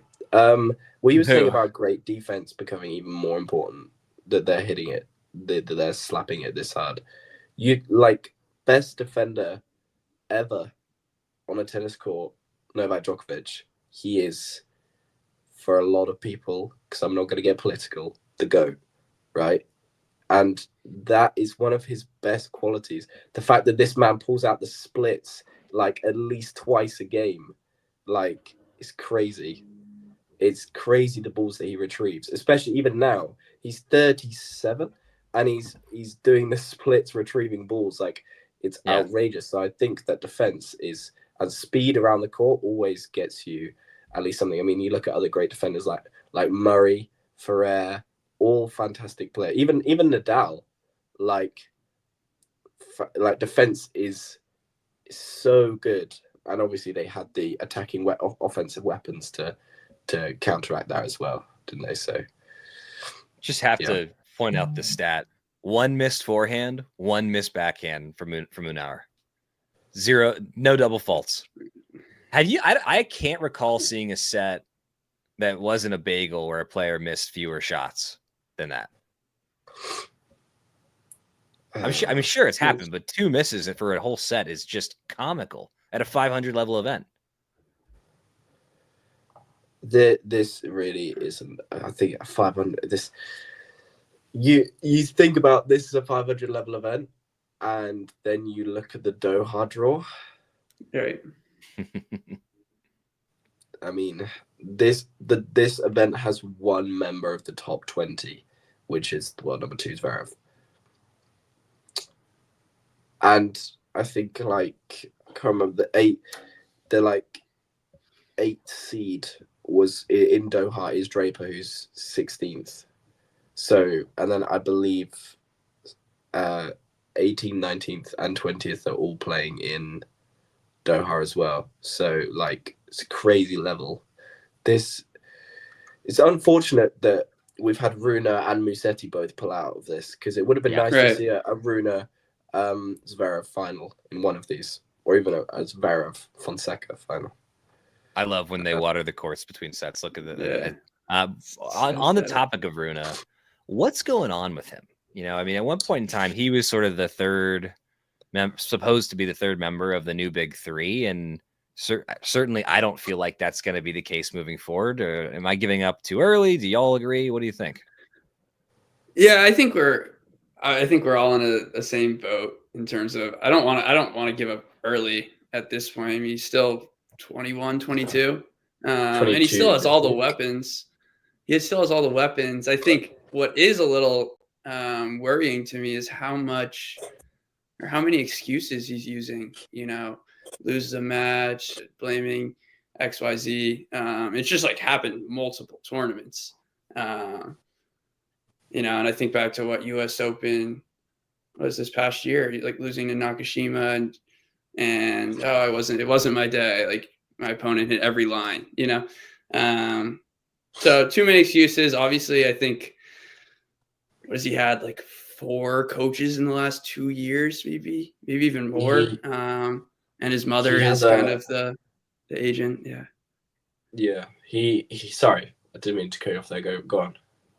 Yeah, but I just think that the mother in the box and her having all control has made an impact. Whether that's best for him or not, that's not for me to say. But I think it's just been interesting how many coaches, the recycling of them, and the excuses that are being brought up. I'm pretty anti having your immediate family on your team in formal capacities. The best lawyer, they're the best. They're not going to represent their kid, right? In most other professions, that's just not how you get the best outcome. The family can play the support role, they can play an active role, but yeah, it seems like he's not putting the right people around him. It seems like he's uninterested in taking accountability. There was that moment he had with Stan Wawrinka a couple of years back, and it just feels like he's still that exact same guy. He's not maturing at the pace he needs to be a top player. I think the best current situation of family members being involved in the team is Shelton by far. I think that's a stable relationship. And I do think that it's that stable that when his I can't remember his dad's name will come to me in Brian. 2 seconds. Brian, thank you. When the time comes that Shelton hits about 25, 26, that he will step back. And that when Shelton maybe, climbs to 7, even 8 in the world, that he will, so he can reach that next level of maybe reaching a slam final and maybe having a shot at winning one. But I agree, Rune is not playing consistently enough. Yeah. Nearly enough. And he has this teenage drama relationship with Patrick Mouratoglou, and it's getting a bit ridiculous. If they get back together again, I don't think I can ever believe that they won't just end up on and off for the next 10 years of Holger's career. That's an absolutely massive forehand to start the set from Faria, by the way. After an extended rally too. Right. I also think if Mouratoglou continues to pop back up, what other coach would want to take that job? He'll just always be right around the corner. It's sort of like the Starbucks CEO, where the former CEO and original founder is taken over 4 times in a time of crisis, and they can't recruit a top person because they know if they screw up for even a second, this guy's waiting in the wings, right? And I think that's the Mouratoglou ruin situation. Oh, a close miss on that return. Also, a lot of people are saying that Shelton should just go out and do what it takes to go recruit Goran Ivanisevic to be his coach. Brenner, what do you think of that idea? That's not a bad idea. I actually haven't heard that one. I've been trying to get it started. I've been trying to get some momentum behind that idea. Yeah. Lefty. Yep. I like that. I mean, big serve. Obviously I think it's hard to speak to kind of that relationship in an individual sport. And like Fergus said, I think it's been such a great pairing. I mean, he's gotten his son to a top 15 player in the world, and he's 21, 22. Yeah. So all is well. But yeah, I think there comes a point in time kind of around that, let's see how the next 2 calendar years go, see how far we can go at some slams, and then kind of make more of a mature decision at around, the age of 25. But I think if anyone, that's a great pairing. Be fun to watch. I think of all the American players who are coming up, he remains behind probably Leonard Etienne at this point, in all seriousness, for me, the most intriguing, because he's got such weapons. He can blast that serve. And Sean is correct. Anytime I say I've been hearing, I'm going to make something up that I kind of think and present it as if it's somebody else's idea. Many people are saying that would be a good pairing. Absolutely. Couldn't agree more with that thing that we just cooked up here. That works. Yeah. Newton, buddy. Yeah. So I like the Rio backdrop. Beautiful. Hello. I'm partial to Monaco if we're talking best backdrops. It's like there's so many good ones, but Monaco. There are. Monaco, it might take it. Fergus, what's the most beautiful tennis backdrop on the Pro Tour? So I'm just watching at this point. Faria, did he get there? He had so much open court. Oh! And he put it straight into Munar. Wow. I can't believe that. Was such a good drop shot. I mean, that ball took such a weird bounce. It span away from him so much. Munar managed to flip it. Oh, did it hit Munar? Oh, it hit Munar. So it's point Faria. Oh, that's why they're talking umpire. I was like, what are they talking about here? I mean, yeah, continuous motion. Hit him on the chest. But it hit his racket, then his chest. Then his chest. Wow, yeah. That's crazy. I couldn't tell that in live. Faria's got away with that bad. Wow. Lob. Oh, he's pulled it. Oh, Munar.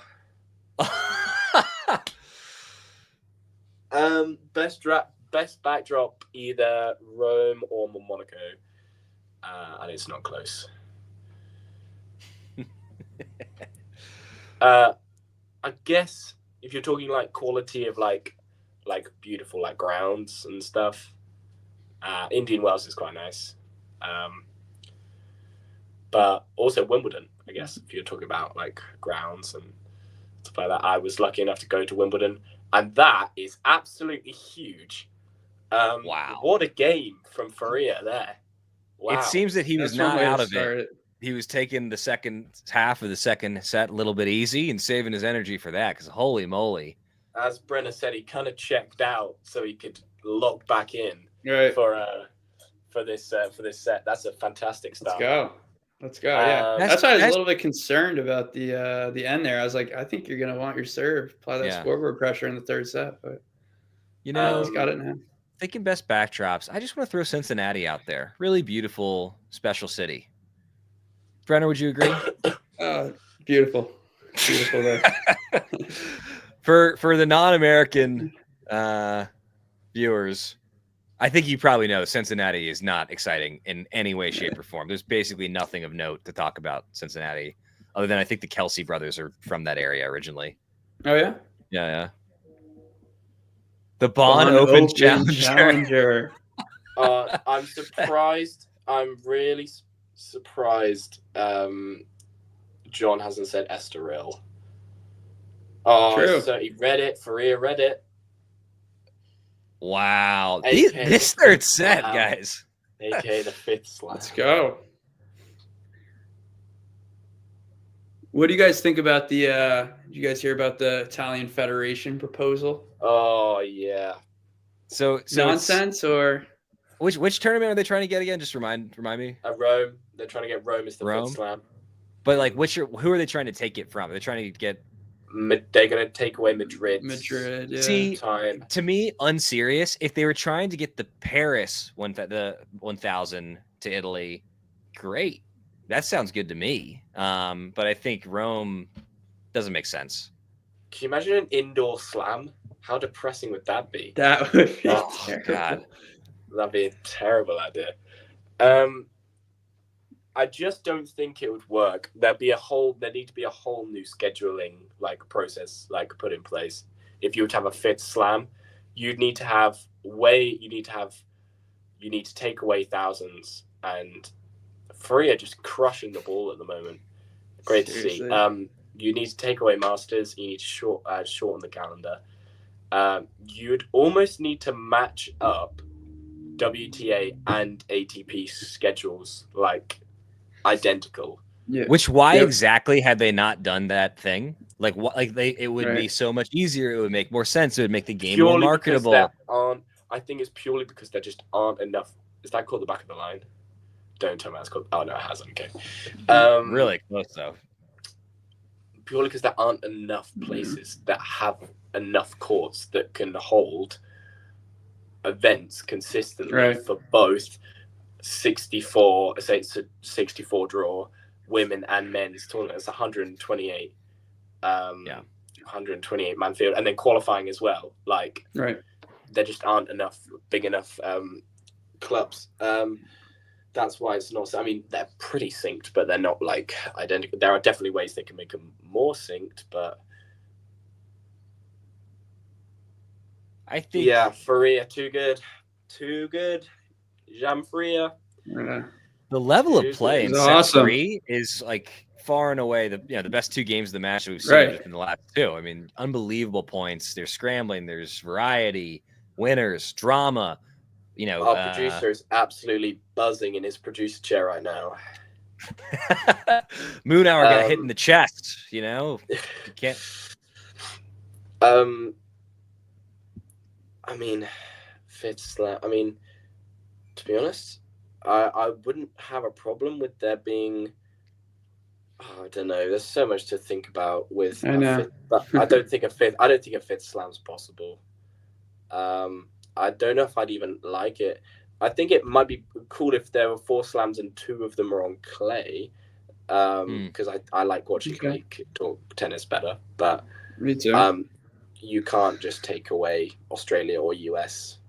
You can't just take it away for no reason. So, good forehand from Munar there. Really good forehand. Yeah. If you were Korea, it's a bit biased asking 2 Americans if you had to take away the one hardcore slam. Would it be the US or Oz? I mean, that's pretty biased asking you to. But if you I don't think that I'm biased at all. It obviously would be the Australian Open you get rid of. There's just fewer players in Australia. There's less revenue being generated by Australia. The US Open is too important to tennis. The Australian Open for years was not considered a serious major, and it was never an issue. Jake Davies has entered the chat. Hey, Jake. The level, Jake, you're tuning in at exactly the right time, has been outrageous in set number 3. Faria is ripping it in the driver's seat, although now it looks like Munar is on track for a relatively easy hold here to get on the board. Zach, have you been to the U.S. Open? I have. It's been about a decade, but I actually saw Isner playing Federer at the Open. Oh wow! And, we had a flight to catch to go home, and Isner won the first set. And I was with my dad, turned him in. He's like, "Hey, if this thing goes 5, we can go back home tomorrow." And so, I was rooting for Isner to begin with, but also that was, an exciting moment. Great match. Federer got it done, of course. I will say, center court at the U.S. Open. It is actually too large for me. I did not like if you're in the upper deck, it's not a pleasant viewing experience. It sucks. It's too. I'm totally with you. I'm totally with you. Have you made it out that way? Yeah. I went this past year. But I went Monday and Tuesday, round one. But that was more kind of what I was looking for, run around to all the side courts, get to see the players up close. I went to the stadium, once to see Shetland, and I went back at night to see Tommy Paul and Sonego.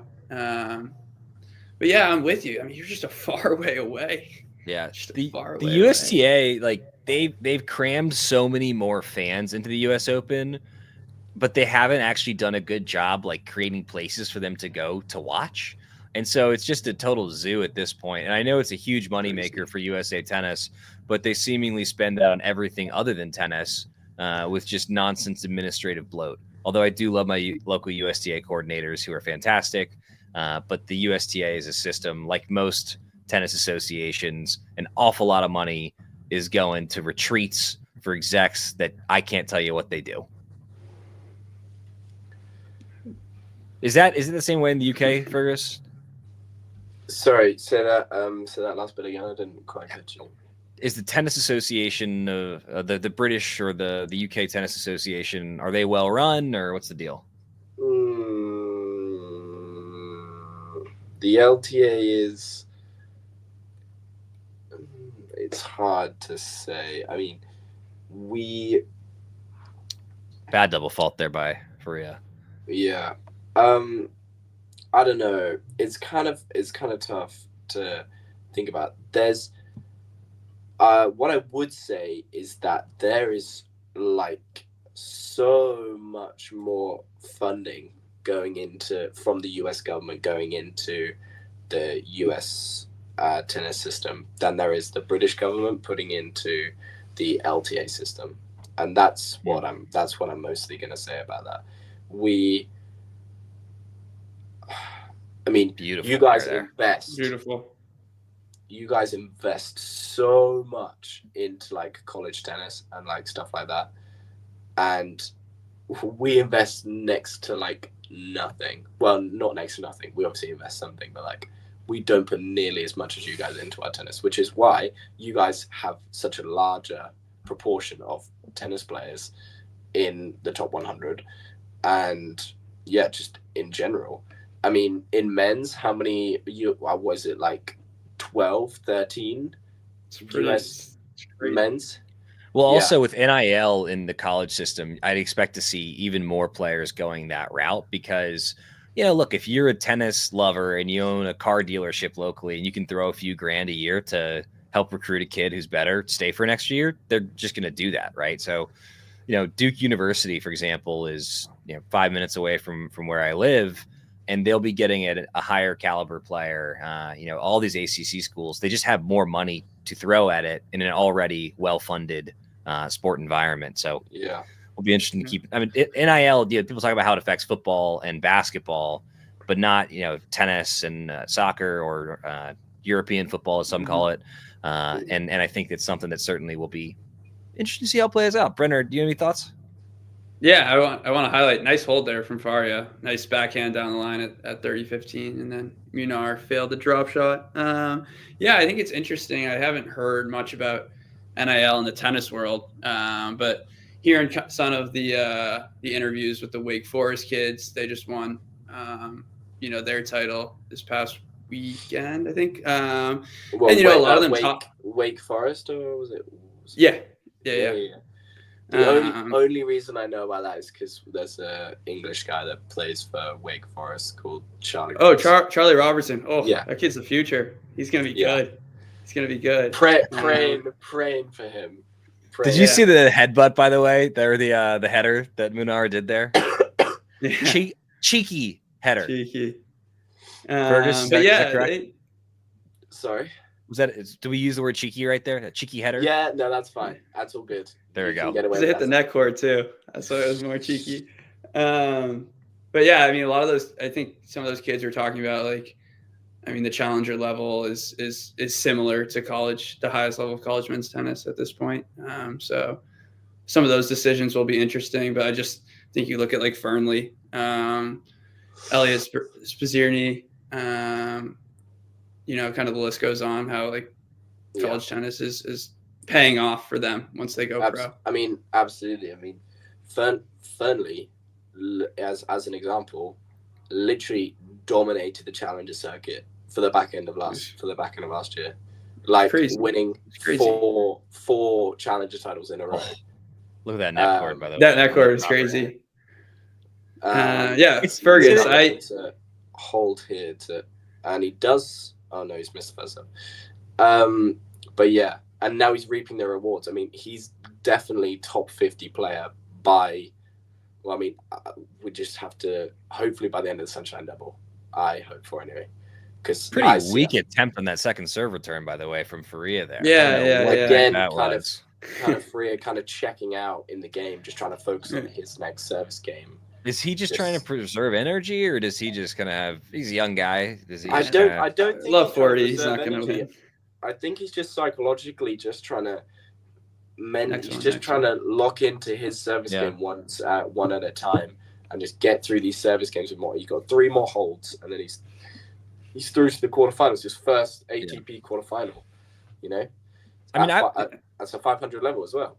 I would argue that unless you're like a generational talent, at this point, college is probably a better environment to develop in than going around the world chasing challengers and ITF tournaments, because you're in one place, you have more time to train. You know, just think about the logistics of how much these guys travel when they're on the tour or when they're chasing that tour spot. In college, you've got a home base, you've got consistent coaching, you've got access to the food that you need to be eating when you're training because you're not constantly in hotels and new places or Airbnbs. And so I think that there are some developmental advantages, and now there's a little bit more money. Again, I just think we're going to see more and more players going that route, which is great if you're an American tennis fan. I can only use this example because I'm British, so I obviously know British tennis a lot better than I know American tennis. But there's an 18-year-old called Henry Searle that he had the opportunity to go to American college, and he chose to stick it out in the ITFs, and he's ranked around somewhere about 480 at the moment.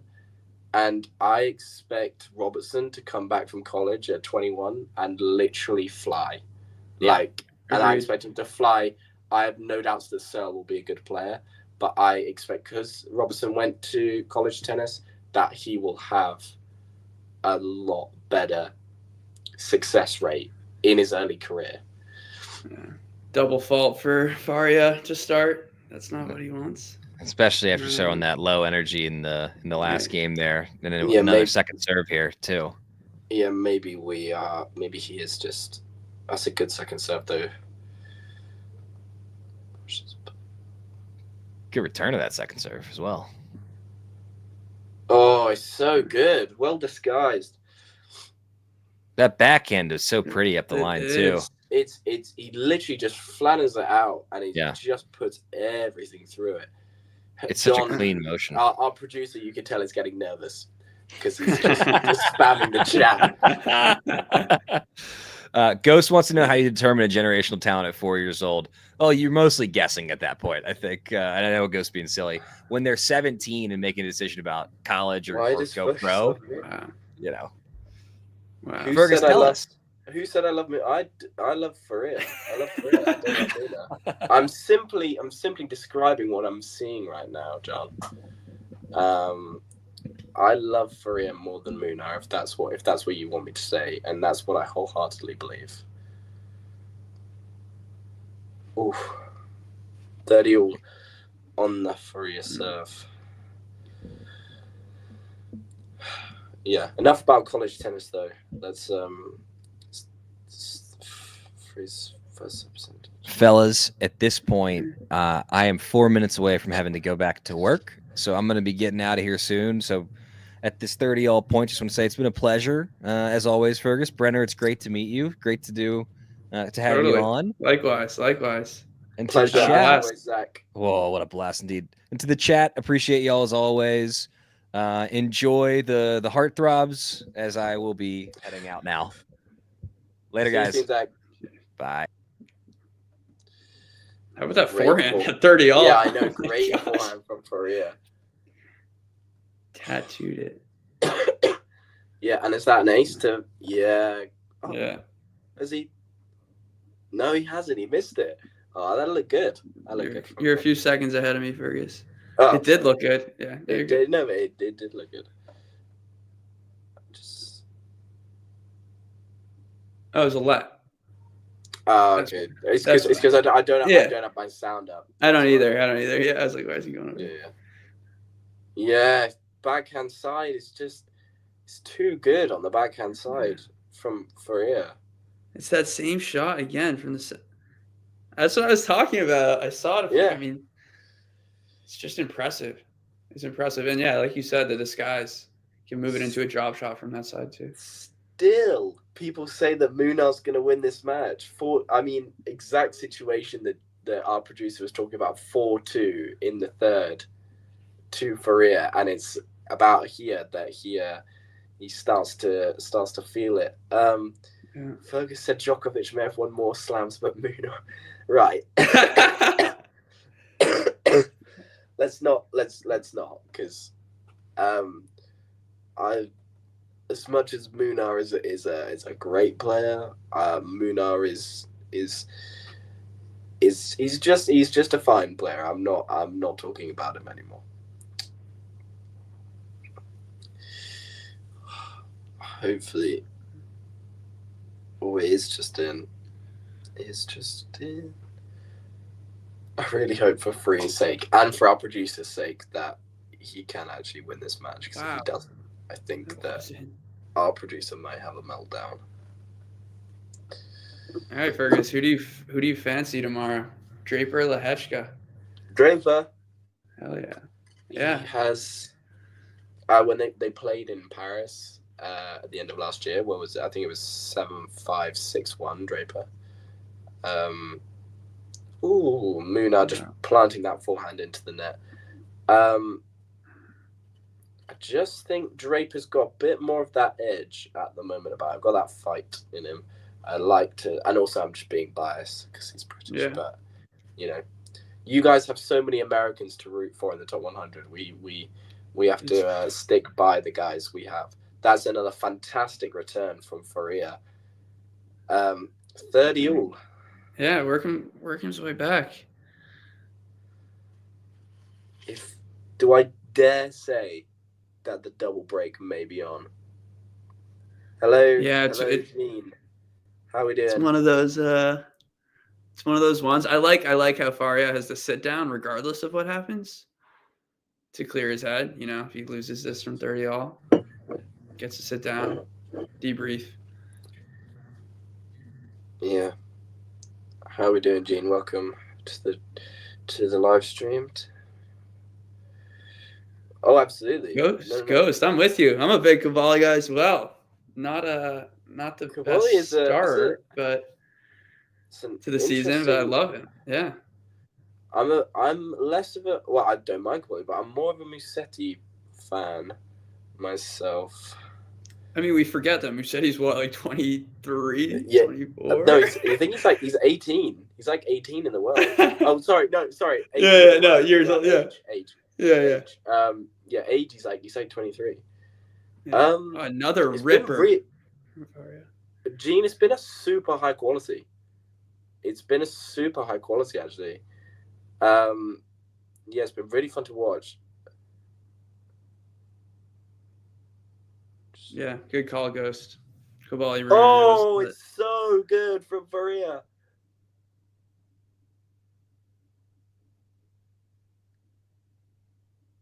Wow. Oh my. The Cavalli Rune match at Roland Garros, it was amazing. You are correct. Let's go. All right. Break point here for the double break. Serve for John, it. Don't get ahead of yourself here, John. Don't. Second serve to look at as well. I'm going to stay silent until you've seen it as well. Just so I'll react.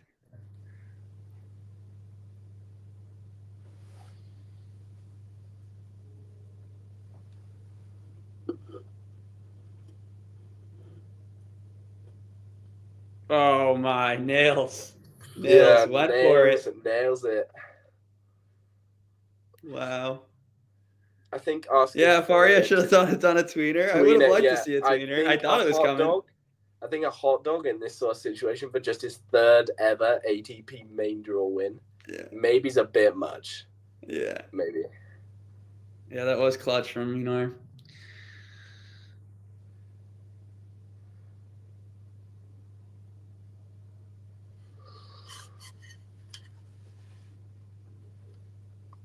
Is this where it turns again? Right, I know. That's what I'm thinking.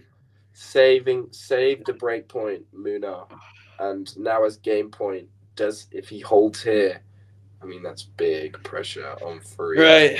Right. That's what I said. Hey, to sit down, you get a chance to debrief, reset, but exactly. You know, Munar's just going to start making balls. He's going to wait for misses. Fantastic backhand again. Wow. Everyone in the chat right now, tell me who's going to win this match. Tell me right now. Gene, I know you've just joined, but let me know. Do you think that Munar's going to make the comeback, or apart from our producer cannot give his prediction because he's biased. The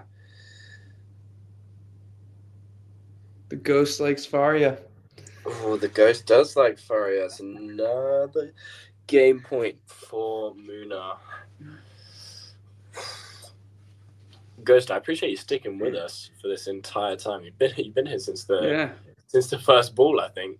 Yeah, quite literally the first ball you were here. Yeah. Ghost, it's Jaume, however you say it. I don't know where Jaume is out of.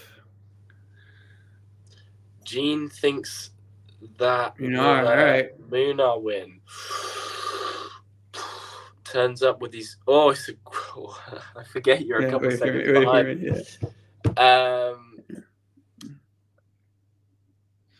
We're a couple games. We're potentially a couple games away from this match finishing.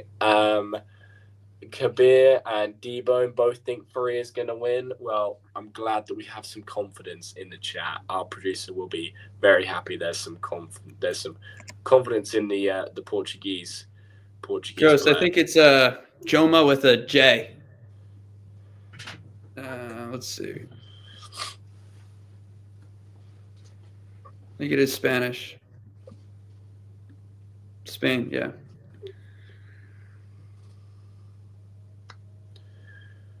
There's a nice plus. Oh, on the line there. Yeah, well done. Yeah. All right, this is just building up pressure here. Yeah, the longer this game goes. This is just making it worse for Faria. Right. Like he just needs to get out of this match, get out of this game, whether he wins it or loses it. And he does, as he plants the forehand into the net, and it's 4-3. That's a little concerning for Faria. I think the last 3 or 4 forehands have just either been long or into the net. All right, well, he's got 90 seconds to breathe and get going again. I feel a tie break might be brewing. I know. Because IMTV says, "Is it almost over?" I don't want to say anything. We're going the distance. Can I produce how hot is it in Rio today? Just wondering, because it looks, Munar looks to be very warm. Yeah, I mean, that was another thing I was kind of evaluating when you were looking at Doha draw and the Rio draw. Obviously very, very different in terms of players, but conditions are very different as well. Who wants – I mean, I think it was 97, during the day. Yes. On Monday, I think it was 100. 30 degrees in Rio at the moment. I mean, yeah. And I don't know what time it is there, but it's probably around. It's 6:30. 6:30. I mean, 30 degrees at 6:30. I mean, that is ridiculous. That's rough. That's rough. Right, Faria, what have you got? What have you got? Because I'm really hoping for your sake and for our producer's sake that he's got some first serves banked up here. Because if he doesn't, then this could change very quickly, unfortunately. And it's not even like he's serving for the match here. He's serving with the break. 4-3 Faria in the third.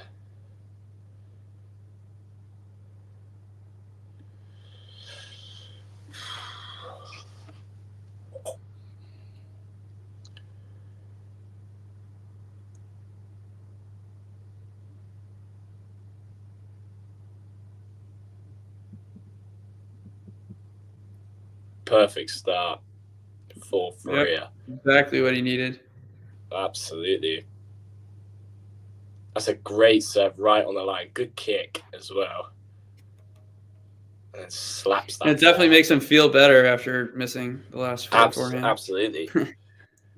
Forehand still in working order.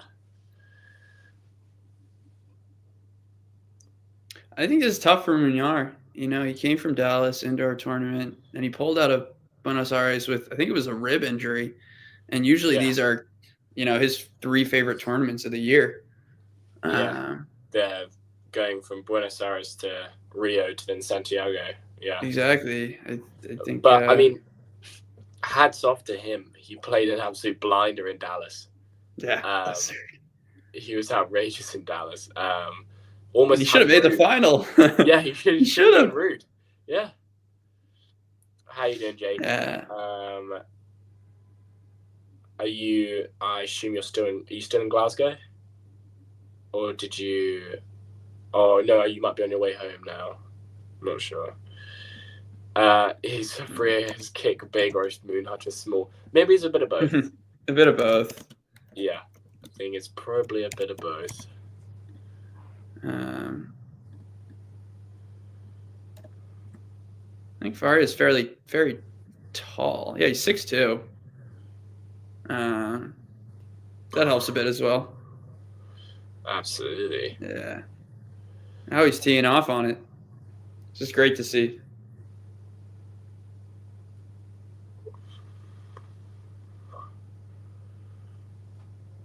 I love these new electronic line calling, but on the clay, the dust actually dusts up onto it. I think that's the best addition.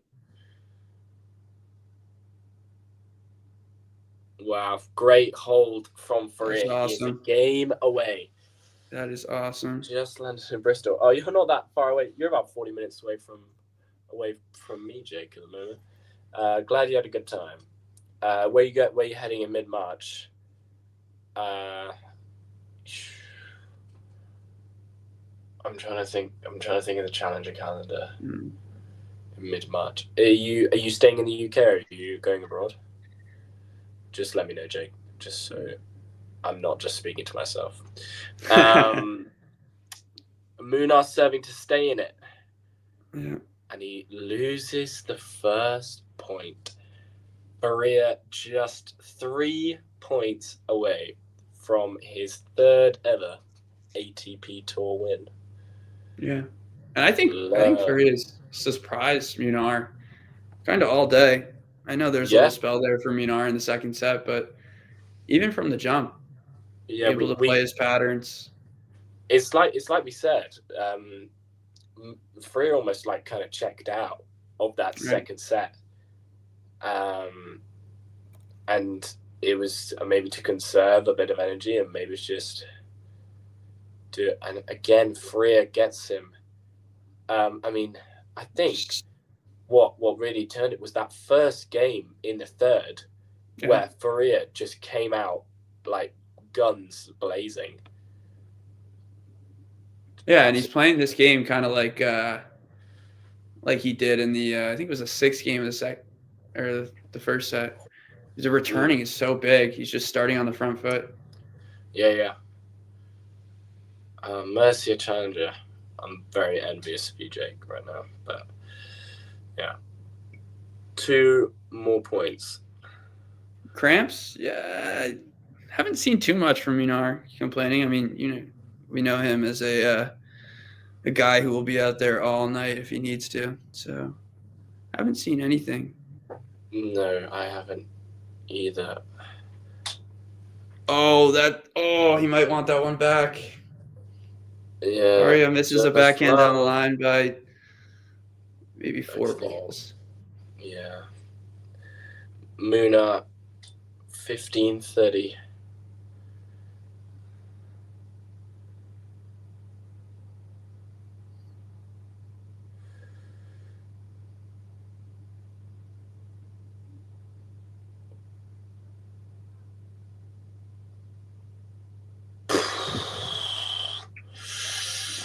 Two lines hit there from Munar. And that's brutal because nailed. Faria had the advantage in the point. Munar neutralized a bit. All right, another pressure point here. Yeah, it's getting worrisome. Match point, or game point? What we hello, Boffin. Yeah. Oh, drop shot. It will be match point for the Portuguese man, as Munar maybe is gassed. He really bailed out with that drop shot. Drop shot. Trying to shorten the point and just wasn't nearly good enough. Match point number 1 for Jaume.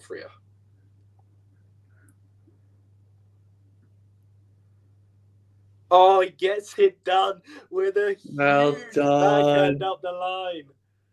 Well done. That speaks to this match. Finished exactly how Faria has been playing throughout the first and the third set. He played amazingly, especially on the backhand wing. Just his third ATP Tour victory, a second this week as he moves into the quarterfinals of Rio. Very, very well done to the young Portuguese man. Our producer is absolutely jumping up and down in his chair right now. I can guarantee you that. And you have super performance. And, he is great, go ahead. Great chance for him to go and make a little run in this tournament. I mean, obviously he's already made the quarterfinals, but if he's playing like this, he can go as he can really test whoever's out there. I mean, as long as he doesn't pick Zverev, and I don't think they're on the same side of the draw.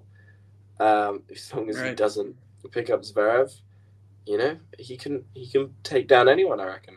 What do you? I mean, right now he's awaiting the winner of Ugo Carabelli and Zumir, and Carabelli's up a set and a break 4-3, and he is a lucky loser as well, funny enough. So we could see a clash of the lucky losers in the quarterfinal there. Absolutely. Yeah, I mean, I think he has to be so happy with his game, and kind of not really a huge reason to drop that second set. I think Munar picked it up a bit, but he was a little bit, a bit more lazy. But he's got to be so happy with the way he turned things around. And even after losing that game at 4-2, having the chance to go up a double break, he's able to come back. Even after a double fault at 4-3, he's able to gather himself, win 4 points, take the lead, and put the pressure on. So job well done to Jaime Faria. Yeah.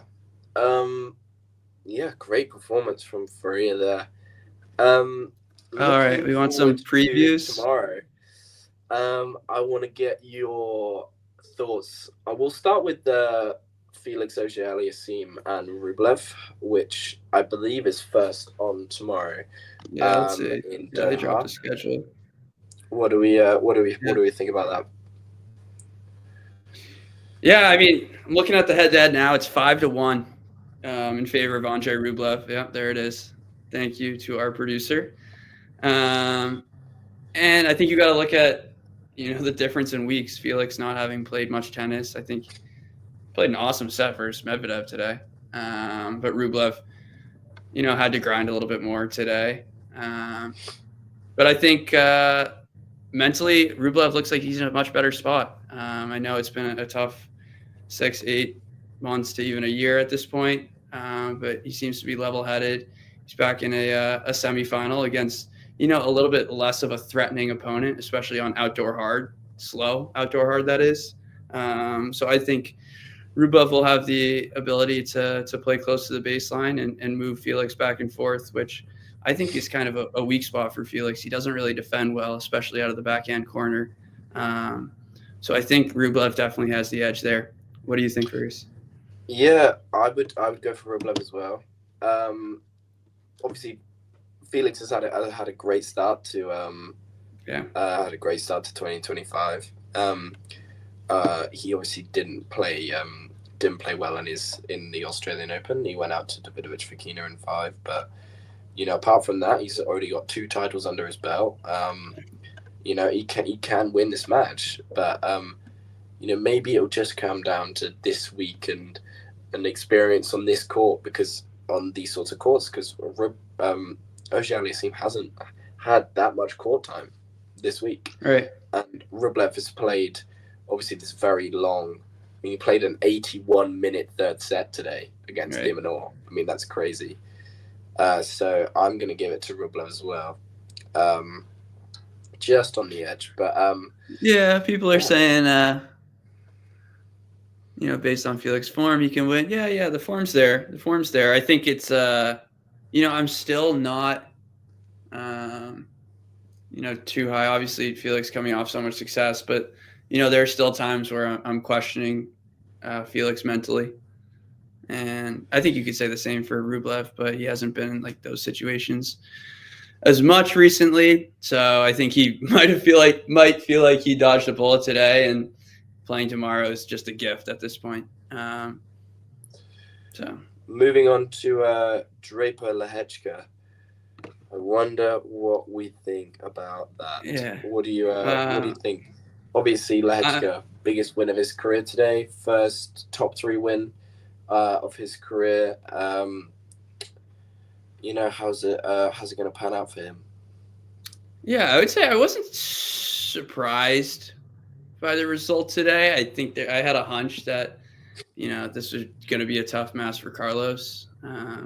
Lehechka is such a flat ball striker, so it's kind of interesting to see him play on the slower courts.